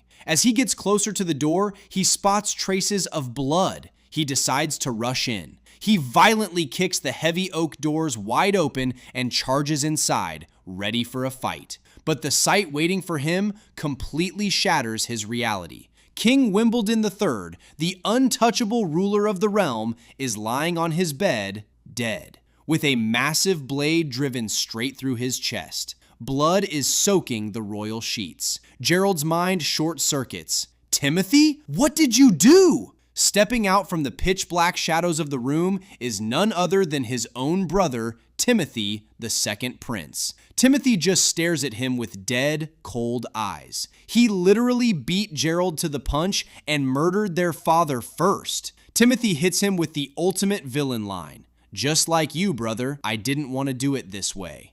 Absolute cinema. Timothy didn't just commit regicide, he flawlessly orchestrated this entire night to trap Gerald. He's going to frame the first prince for the king's murder. The game for the throne just turned into an absolute bloodbath. Gerald fiercely snaps, screaming at his brother after realizing he walked right into a massive trap. "If this trap is your doing, Timothy!" Timothy just stares back with absolute coldness. He flat out admits that this whole battle for the throne is just a game he never ever planned to play by the rules. He calls out their third sister, Garcia, for never playing fair, and hits Gerald with a harsh reality check to crush his ego. And let's be real, neither would you. Timothy keeps pressing, questioning his brother. "Why did you head straight for the king's chambers the second the astrologer told you about the constellation?" Gerald freezes in pure shock. That's when the traitorous astrologer steps in to clear things up coldly. "I never actually lied about the prophecy. The Star of Doom has deviated from the sun, meaning the whole world is completely off track." Gerald snaps, calling him an absolute monster. Timothy calmly fires back with a brutal reality check. "If father refused to hand over the crown, would you really just stand by?" Timothy answers for him. "No chance. To face Garcia's terrifying pirate armada, you need the entire army right now. Taking absolute control was his only survival move." Boiling with rage, Gerald lunges forward in a furious charge, but Timothy is prepared. Heavily armored guards instantly swarm the room to block him. Gerald is violently pinned down. Timothy stands over him like the ultimate victor, dropping the chilling sentence: the final blade awaits him tomorrow for his betrayal. Gerald threatens to expose him to the public. Timothy just smirks, revealing the forgotten words potion. One drop, and Gerald's voice will be permanently silenced. As Gerald is dragged away cursing, the traitor noble kisses up to Timothy. Unfazed, Timothy coldly blames Garcia's ruthless ambition for forcing his hand into this mess. Meanwhile, the traitor noble silently panics. The deal was just to force the king to step down,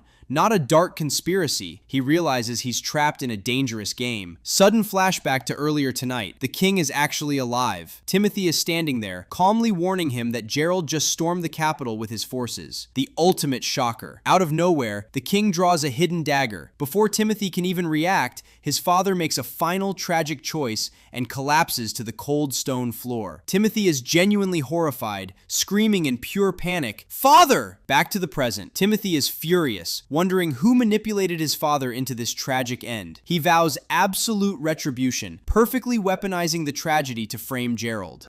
Boattown is finally enjoying a rare, quiet moment. Roland is chilling in his warm office, putting together plans for a brand new market to fill up his embarrassingly empty wallet. The newly repaired steam engine is running smoothly, and everything feels completely under control. Until the massive alarm bells suddenly start blaring. The cozy peace is instantly shattered as a panicked guard bursts into the room. "Your Highness, emergency! A massive horde of demonic beasts just appeared at the North Slope wall!" So much for a relaxing day off. The brutal Months of Demons nightmare has officially arrived at their doorstep. Cut to the city wall, and the scene is absolute terrifying chaos. The rookie soldiers, including some miners who literally only signed up because Roland promised them free eggs, are shaking in their boots against a relentless army of demonic wolves. Suddenly, the entire stone wall violently shakes.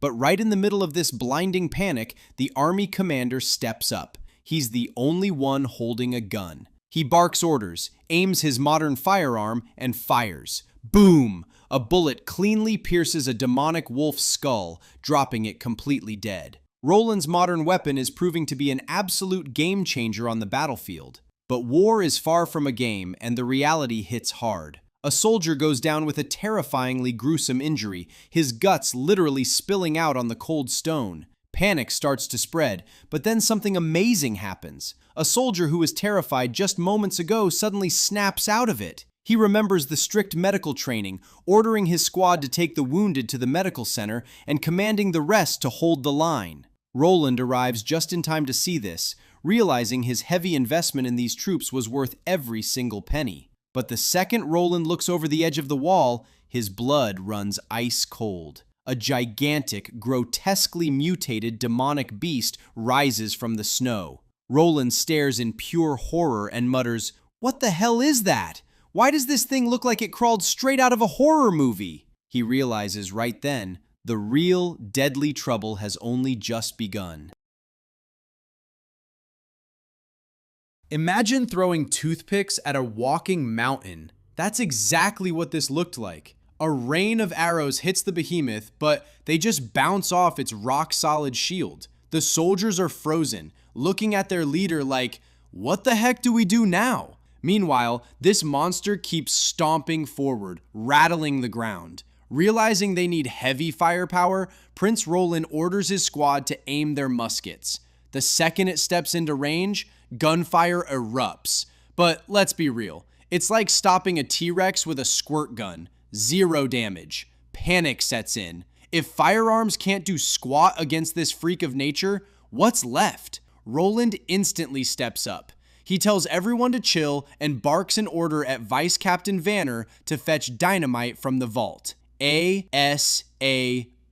Roland tries getting his squad back in formation, but then, bam! Total disaster. The behemoth casually demolishes the defensive wall they busted their butts to build. At this moment, the prince realizes they are royally screwed. Never figuring this boss would be this tanky, he makes the hard call. Full retreat right now. As the wall crumbles, Roland takes a massive tumble. But right before he hits the dirt, Nightingale swoops in, saving him from a bone-breaking fall. Once safely grounded, Roland looks at her, stunned, asking what she's doing in a war zone. She calmly explains she was worried sick, and honestly, her worries were 100% justified. "How do you plan to handle this?" she asks. Roland hits her with a confident smirk. He's still got an ace up his sleeve. Right on cue, Vanner sprints back with the dynamite.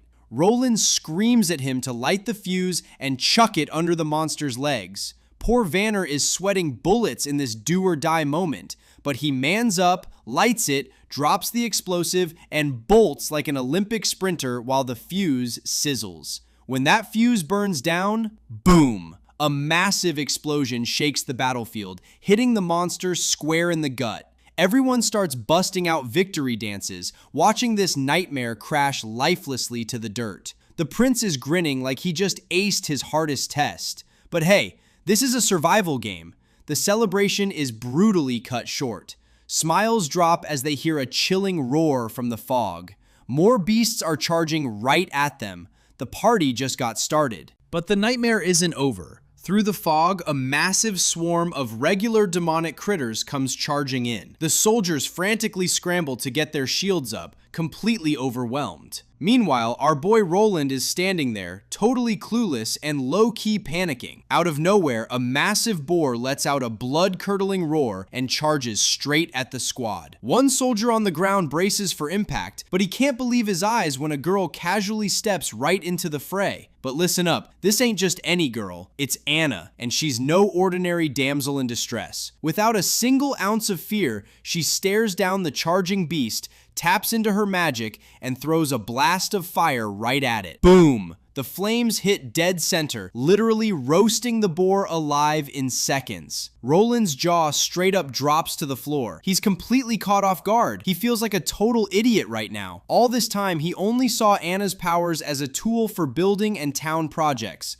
That's exactly why he stashed her safely in the sickbay. As Knight Brian drops to one knee, he admits he couldn't stop her. Miss Anna was worried sick about the prince and demanded to come. Roland had a whole PR master plan. Use Nana's healing to make the public love witches, then reveal Anna. But yeah, that plan just went up in smoke. The cat is officially out of the bag. Snapping back to reality, Roland barks orders at Brian and Nightingale to guard Anna with their lives. But honestly, Anna doesn't even look like she needs protecting. She steps forward with absolute confidence, soldiers instinctively gathering around her. With a fierce, determined look, she raises her hands. The air around her heats up as flames flicker to life, swirling out of control until she creates a massive, roaring wall of fire. She perfectly seals the massive hole the behemoth left behind, blocking the monster swarm from advancing any further. Roland is just completely mesmerized by this absolute fiery spectacle, but the demonic beasts are relentless. A few of them start pushing through the scorching flames,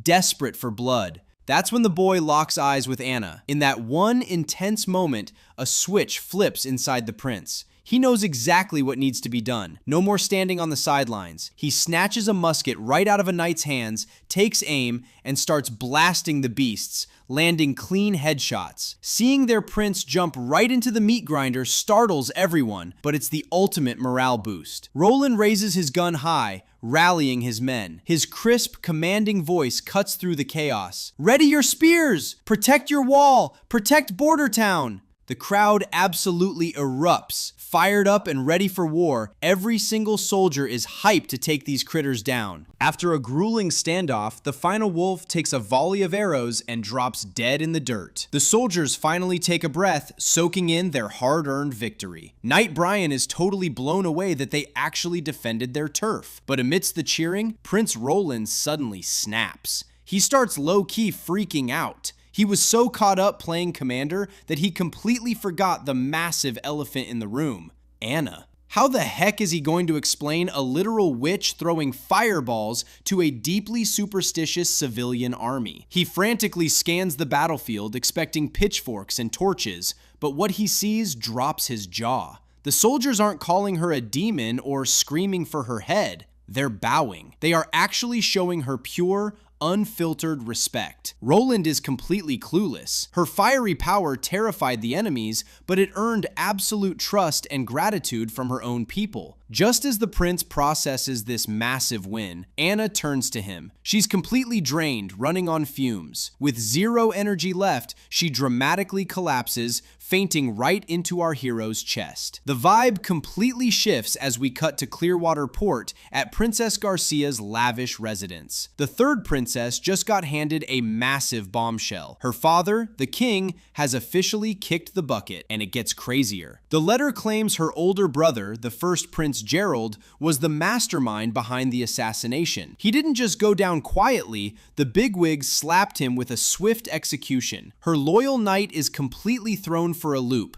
calling the whole thing incredibly fishy. After a moment of dead silence, Garcia scoffs. She admits Gerald might be a meathead, but he's definitely not dumb enough to sign his own death warrant. Garcia sees right through the lies. She lays it all out. Timothy framed Gerald to fool the public, but snatching total control of Grey Castle takes time. The knight scratches his head, wondering why Timothy would pull such a reckless stunt when the king already favored him. Garcia drops a cold, hard truth bomb. Timothy is terrified of her. He's literally quaking in his boots at the mere thought of her black flag. Since Timothy isn't playing by the rules or waiting out the 5-year decree, she won't either. The knight asks if she's mourning the king, but she just coldly jokes if he wants her to shed a fake tear. Dropping to his knees, he waits for his orders. Her eyes narrow. Fetch the captain of the Black Fleet. We sail for Grey Castle immediately. The war for the throne just officially started. Back in Border Town, after that absolute nightmare of a monster raid, things have gone dead silent. No more attacks. The injured soldiers were patched up quick and got right back to duty. Meanwhile, the chief knight got a pretty genius task, using the behemoth's massive rock-solid shell to patch up the busted wall, making it an absolute fortress. But let's keep it 100. The biggest reason they survived that massive invasion was hands down Anna. However, the victory lap is cut short. It's been literally weeks since she blacked out on the battlefield, and she still hasn't woken up. Things are looking incredibly grim. Nightingale shatters the heavy silence with a terrifying truth. Today is supposed to be Anna's maturity day, the day her magic evolves. With a heavy heart, she drops a bombshell. Anna is absolutely going to die in her sleep. The agony of the awakening can only be survived if the witch is fully conscious. Somberly, Nightingale spills her guts. She's seen too many sisters die brutally before her eyes, treated like literal animals, burned or tortured for the twisted entertainment of nobles. The lucky ones live as outcasts, forever chasing the impossible dream of the holy mountain. But she says Anna is different. Here, she's actually cared for, valued by the prince, and given genuine respect. respect. Nightingale explains that this right here, a life free from toxic prejudice, is the real holy mountain, and Anna has already found it. Memories of Anna flood Roland's mind. Her raw strength, her fierce loyalty from day one. He grips her hand tight, absolutely refusing to let her slip away. Just as the clock strikes midnight, Nightingale senses it. The magic inside Anna is violently waking up. Suddenly, a nearby candle flares up with a creepy, glowing green hue, totally spooking the prince, who thinks it's some demonic stuff. Then, the flame drops dead. Panic hits the room like a truck, until the candle violently flickers back to life, blazing with pure green energy. And right then, bam! Anna opens her eyes. Roland rushes over instantly. Looking totally fine, she reaches her hand toward our stunned hero. Before he can even process it, a massive flame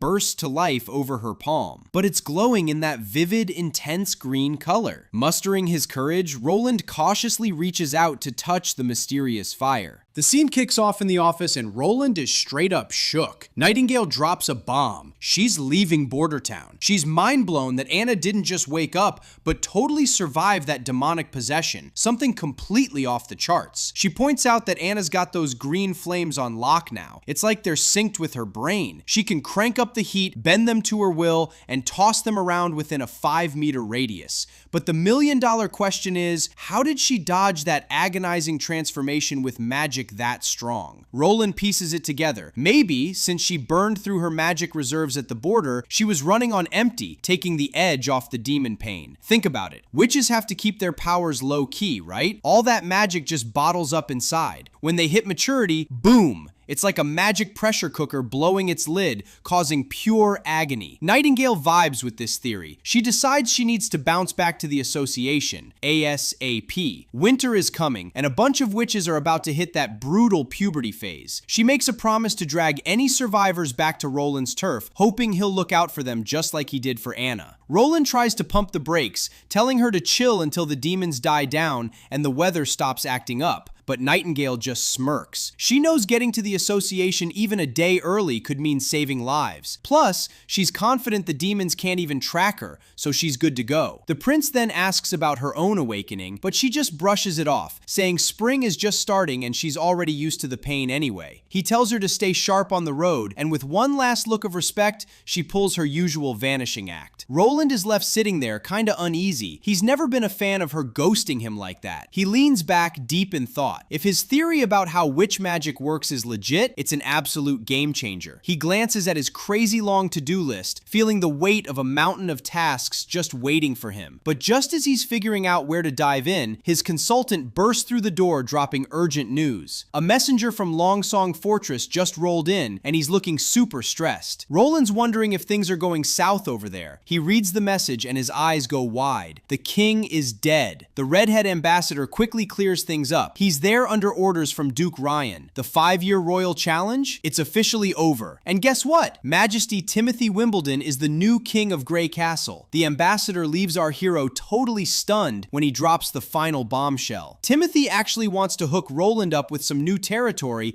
and a fancy new title. Talk about a plot twist. A moment later, the consultant is completely gutted over the king's murder by the first prince. But Roland isn't buying the official story. The whole thing smells like a setup. Expecting the capital to nosedive into absolute chaos, he decides to play it cool and calculate his next move. Priority number 1, secure their bloodlines. He secretly orders the evacuation of all the castle staff's families to safe zones. Then, he completely flips his playbook. He cuts off all metal exports to hoard materials for his upcoming mechanical empire, and starts drafting everyday civilians into a newly formed army. Why? Because Roland actually sees this massive royal crisis as a golden opportunity. He knows Duke Ryan of Longsong Fortress is going to attack him once the demon months end, and Roland is completely counting on it. His town's tiny population of 2,000 is starving his industrial dreams. Conquering Longsong doesn't just mean a win,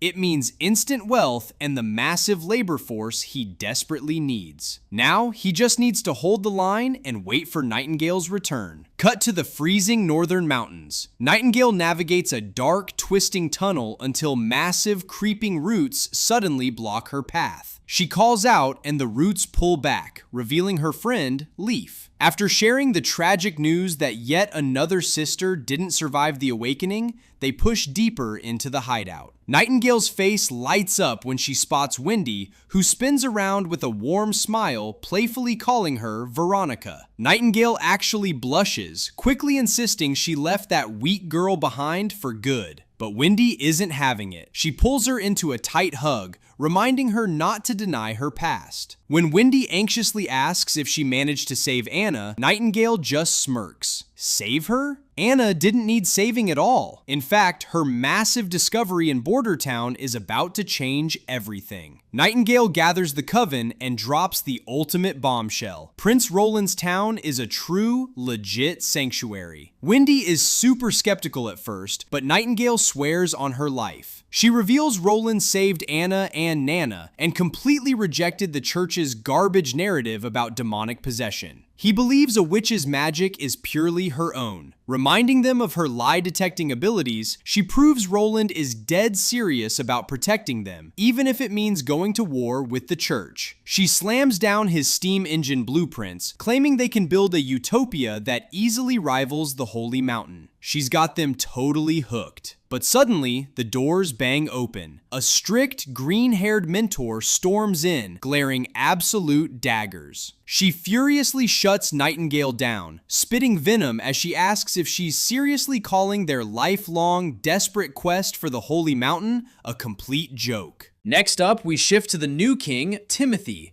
A knight approaches him flexing a rock called the Divine Judgment Stone, supposedly the ultimate counter to any demonic power. The knight is bragging about how the church has used it for ages to completely neutralize witches. But Timothy? He is completely unhinged and totally annoyed. He's firmly convinced a witch drove his father to suicide. Fueled by absolute rage, he orders his men to tear the capital apart and capture every single witch they can find. Meanwhile, things go sideways for Nightingale. She wakes up tied to a cold stone pillar, totally stripped of her magic because that exact same witch-suppressing stone is locked right around her neck. As she struggles, we flash back to the chaos. The green-haired mentor completely lost her mind at the idea of trusting Prince Roland. She goes on a massive rant about centuries of witch hunting, completely twisting the narrative. Get this, she actually believes the agonizing pain of a witch's maturity is a sacred test. In her twisted mind, only the ones who survive it deserve the Holy Mountain. Nightingale is absolutely sickened. All her fallen sisters who died in pure agony, just labeled as disqualified failures by this psycho. Furious, Nightingale refuses to back down, declaring she's leaving and taking anyone who believes in her. But the second she turns to walk away, a magical snake lunges and bites her ankle. Boom! A heavy dose of petrification venom hits her bloodstream, and she blacks out before she can even blink. Snap back to reality. The snake lady, her so-called mentor, is staring her down. Nightingale calls her out for using the forbidden divine stone, but the psycho just smirks, calling it a necessary tool to discipline disobedient brats. She violently accuses Nightingale of trying to sell her sisters out to the filthy aristocrats just to win back her noble status, totally ignoring how Wendy once saved her life. Nightingale snaps back, fiercely defending Border Town. She just wants her sisters to live free. No starvation, no torture, just the right to choose their own destiny. She points out the miracles Roland has already pulled off, but the mentor isn't having it. Scoffing at the steam engine blueprint, she throws it straight into the fire, calling it a hunk of useless steel. Then, things get deadly. She grabs a blazing hot dagger and presses it inches from Nightingale's throat. It's an ultimatum. Beg for forgiveness for deceiving the coven, or get a blade straight through the heart to serve as a bloody warning to the rest. Nightingale is staring death right in the face, completely unbothered. Bow her head? Not a chance. She looks the psycho teacher dead in the eye, fully ready to take that blazing dagger straight through the heart rather than submit. But just before things get bloody, Wendy steps up. As the voice of reason, she desperately reminds everyone how many sisters they've already buried. They literally can't afford to lose another. The Snake Lady is fuming, demanding to know if Wendy is actually buying into Nightingale's lies. Wendy plays it smart. She denies it, making it clear she isn't packing her bags for Border Town, but she stands her ground on one thing. Every witch deserves the right to choose her destiny. She turns to the coven, asking if anyone wants to ride out with Nightingale. Absolute silence. Seeing this, Wendy calmly suggests they just let Nightingale walk away solo. After all, she hasn't harmed the group. The other witches agree, begging the mentor to let it go. But the teacher completely snaps. Going absolutely bonkers, she screams that letting Nightingale walk is a massive security risk. In her paranoid mind, Nightingale will run straight to the church and rat out their hidden turf. Filled with murderous intent, she viciously swings her dagger, but Wendy is way too quick. In a split-second clutch move, Wendy whips a coin with insane precision, smashing it directly into the power-suppressing stone around Nightingale's neck. Shattered. The magic is back online. Furious, the mentor commands her snake to strike, and it bites Wendy's hand. But that distraction is a fatal mistake. Before the teacher can even blink, Nightingale phases into the mist. Boom. The mentor shrieks in agony, staring down in pure shock at a sword shoved straight through her chest. She collapses to the ground. Without wasting a heartbeat, Nightingale grabs Wendy, vanishing out of the chaotic tunnel and leaving the panicked coven in the dust. They escape the hideout, but the nightmare isn't over. The venom from the snakebite is rapidly spreading up Wendy's arm. Left with zero options, Nightingale has to make a brutally hard call. She pulls her dagger and reluctantly severs Wendy's hand. She carefully wraps it up, banking entirely on the fact that Nana's overpowered healing magic can reattach it later. But right now, survival is slipping away. It took 3 grueling days just to get here, and carrying a heavily bleeding Wendy is slowing her down. Nightingale is terrified. With Wendy losing so much blood, she knows she won't survive another trek through the freezing wild. Hope seems completely lost, until a mysterious silhouette emerges from the snowy woods. A newcomer steps onto the scene, offering a much-needed helping hand. Who is this? So this newcomer steps up. At first glance, total tomboy. But plot twist, she's a girl. She tells Nightingale to chill, introduces herself as Lightning, a fresh recruit to the Witch Association. Nightingale, not buying it. She keeps her guard up, asking if Kara sent her. Lightning just brushes it off. No duh, you don't know me, she says. I'm always out exploring. She drops the truth bomb. She's here because of what Nightingale preached earlier. Everyone's gotta live life their own way, and Lightning chose to roll with Nightingale. End of story. Plus, she's totally hyped about the machinery and exploding dynamite. Nightingale's confused though. Why would an adrenaline junkie join the association? Lightning explains that finding the Holy Mountain is the ultimate quest, but Kara's just nose deep in books. Nightingale tests her. You a fighter? Lightning nods, flexing that she can fly too. Well, she thought she could. She's sweating bullets trying to lift off, with a massive backpack crushing her. Finally, she powers up and starts hovering slowly. Lightning changes gears, asking about Wendy. Nightingale confirms they go way back, dropping some heavy backstory. Before the association, she was just a tool. Wendy was the one who showed her how to live. She reveals her parents died in an uprising, and her scumbag uncle took her and her brother Hyde in. That same year, witch powers awakened. Her uncle found out, separated her from Hyde, and locked her up.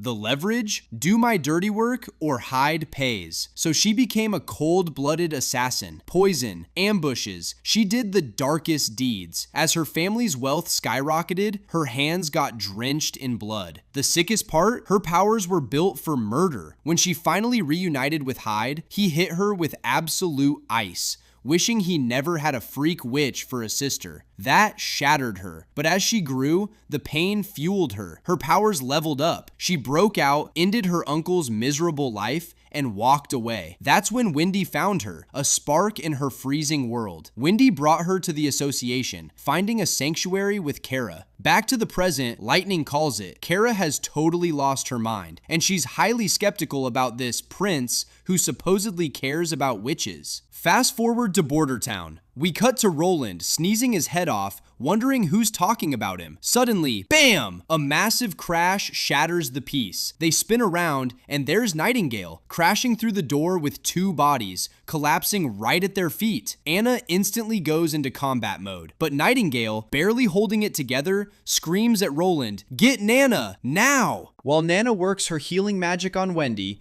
our prince is completely in the dark. He's wondering what disaster struck the association. Did demons ambush them? Are these 3 the sole survivors? He's thanking his lucky stars they have Nana to literally reattach Wendy's arm. Then, lightning struts out of the infirmary. Roland, worried, immediately asks if she's hurt too. She waves it off, observing him closely. "You really are a decent guy who cares about witches," she remarks, admitting she thought Nightingale was full of it. She cracks a joke, saying the world's packed with weirdos, so a prince like him isn't that far-fetched. Roland isn't exactly thrilled with the weirdo label, rolling his eyes.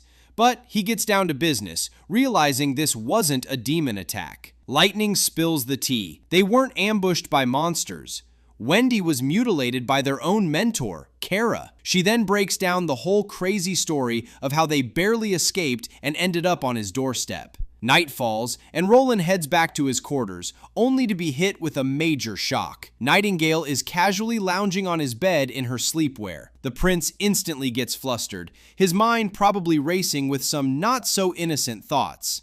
Is she making a move? Before he can process, she suddenly stands up and closes the distance. Panicking, Roland gets backed right against the door, stammering that she should get some rest. But the mood shifts. Nightingale drops to one knee. In a dead serious moment, she drops her true name, Veronica Gillen, and formally pledges her absolute loyalty. She vows to obey his commands and fight by his side against demons or anyone else down to her very last breath. Roland gets it. After the association betrayed her, she's putting all her chips on him for the future of witches. Without hesitation, he takes her sword, sealing the deal. She is officially his right hand. He asks if Veronica is her real name. She nods. "No more secrets," she implies. Next up, Roland pays a visit to a recovering Wendy. He cuts straight to the chase and slides a contract her way. He offers her a permanent spot in Border Town, working directly for him. It's a sweet deal. Sign on the dotted line, and she'll get solid pay for her skills. But he drops the real bombshell at the end. He reveals he's cracked the code on witch maturity. He's found a way for them to power up and survive the awakening without a single drop of pain. This revelation absolutely floors the new witches. Once they step outside, our hero levels with them. It's a working theory. He drops some serious lore, explaining that witches are basically magic vessels. As they age, that magic builds up. When maturity hits, it overflows, essentially tearing their bodies apart. He points to Anna as living proof that a witch can survive this. He completely trashes the whole demon possession myth. Instead, he drops a game-changing strategy: burn off the excess magic. If they constantly release it, they keep their inner levels balanced and pain-free. He promises them Border Town will be a true safe haven, a place to flex their magic without fear or pitchforks. If his theory holds up, they don't need to find the Holy Mountain, they're going to build it right here. Wendy is already sold and ready to grind. She asks where to start, and he gives a simple order: keep spamming her magic until she achieves total mastery. While Roland is busy playing magic coach with the rookies, Nana and Anna have a little side chat. Nana is totally hyped over Wendy's wind magic and Lightning's flying skills, which, by the way, saved Wendy's life. Anna is just thrilled to have more sisters in the house. But Nana, ever observant, drops a little reality check. She points out that Nightingale is looking at their prince with some very warm eyes. That's a detail you don't just ignore. Anna is completely oblivious, missing the hint entirely. But little Nana gives her friend a solid warning: don't say I didn't warn you. If Anna doesn't make a move soon, Nightingale might just steal their hero's heart right out from under her. Suddenly, the alarm bells start blaring, the universal sign that things are going south. The report? A demonic beast is inbound. Roland sprints to the defensive wall, linking up with his troops. He squints into the distance, trying to spot the threat, but sees absolutely nothing. He's half wondering if it's a false alarm and grills the hunter who pulled the trigger. The hunter tells him to look closer. When he does, a dark, dark, shifting blob of mist materializes. As it comes into focus, Roland is stunned. It's a massive hybrid monster. The hunter grimly notes it's the exact same beast that nearly shredded him years ago. Roland's brain goes to work, connecting the dots. This isn't your average mindless beast that just charges in to die. It has survived for years because it knows when to retreat. It's got actual intelligence. The beast reaches the wall and suddenly stops dead in its tracks, confusing the hell out of everyone. Out of nowhere, it leaps into the air. Roland screams at his soldiers to fire, but it's too fast. The monster goes airborne and crashes right onto the upper section of the wall. Roland is visibly shocked. The beast cunningly targeted the wall's most vulnerable spot. Any doubts about this thing's IQ are officially dead. Once the demon breaches the perimeter, reports flood in. It's making a beeline straight for the town. Roland doesn't hesitate. He orders his 2nd Civilian Division to move out with him, leaving the backup squad to hold the line at the wall. Roland leads his squad into the streets, a bitter taste of regret in his mouth. He's severely underestimated the IQ on these freaks. When they finally track the beast's location, the scene is straight out of a nightmare. The gut-wrenching report? It already swallowed a civilian alive. A fresh, sickening trail of blood paints the dirt, sending a heavy, terrifying chill right down Roland's spine. But panic isn't an option. Swallowing his fear, he barks orders,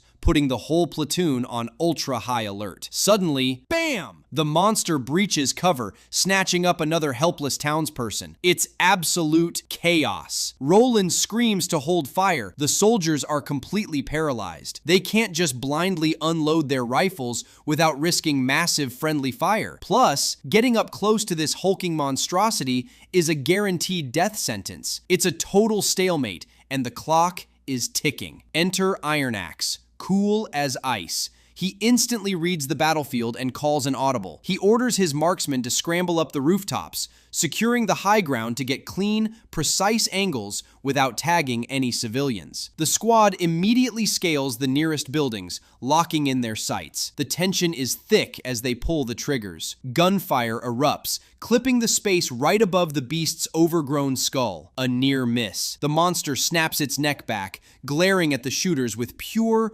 unadulterated rage. It's about to launch a deadly counterattack, but Iron Axe isn't giving it the chance. He closes the distance in a flash, raises his piece, and absolutely obliterates the monster's head at point-blank range. Boom! Target neutralized. It's a swift, brutal execution, finally delivering some hardcore payback for the innocent lives lost today. But while Bordertown secures a gritty win, a whole new nightmare is brewing north of Grey Castle, at the Hermes perimeter. A colossal, grotesque, mutated behemoth is literally dragging its massive bulk toward the towering defensive walls. The knights stationed up top are absolutely shaking in their boots, paralyzed by the sheer, unimaginable scale of this approaching titan. As the creature finally hauls its massive frame onto the upper ramparts, it locks eyes with the terrified humans, drool leaking from its jaws. But it doesn't just attack. In a jaw-dropping twist, the monster unhinges its massive mouth, and an entire, relentless army of smaller demonic beasts comes pouring out of its belly like a sick Trojan horse. The knights are completely surrounded. No backup, no escape route in sight. The real war has just begun.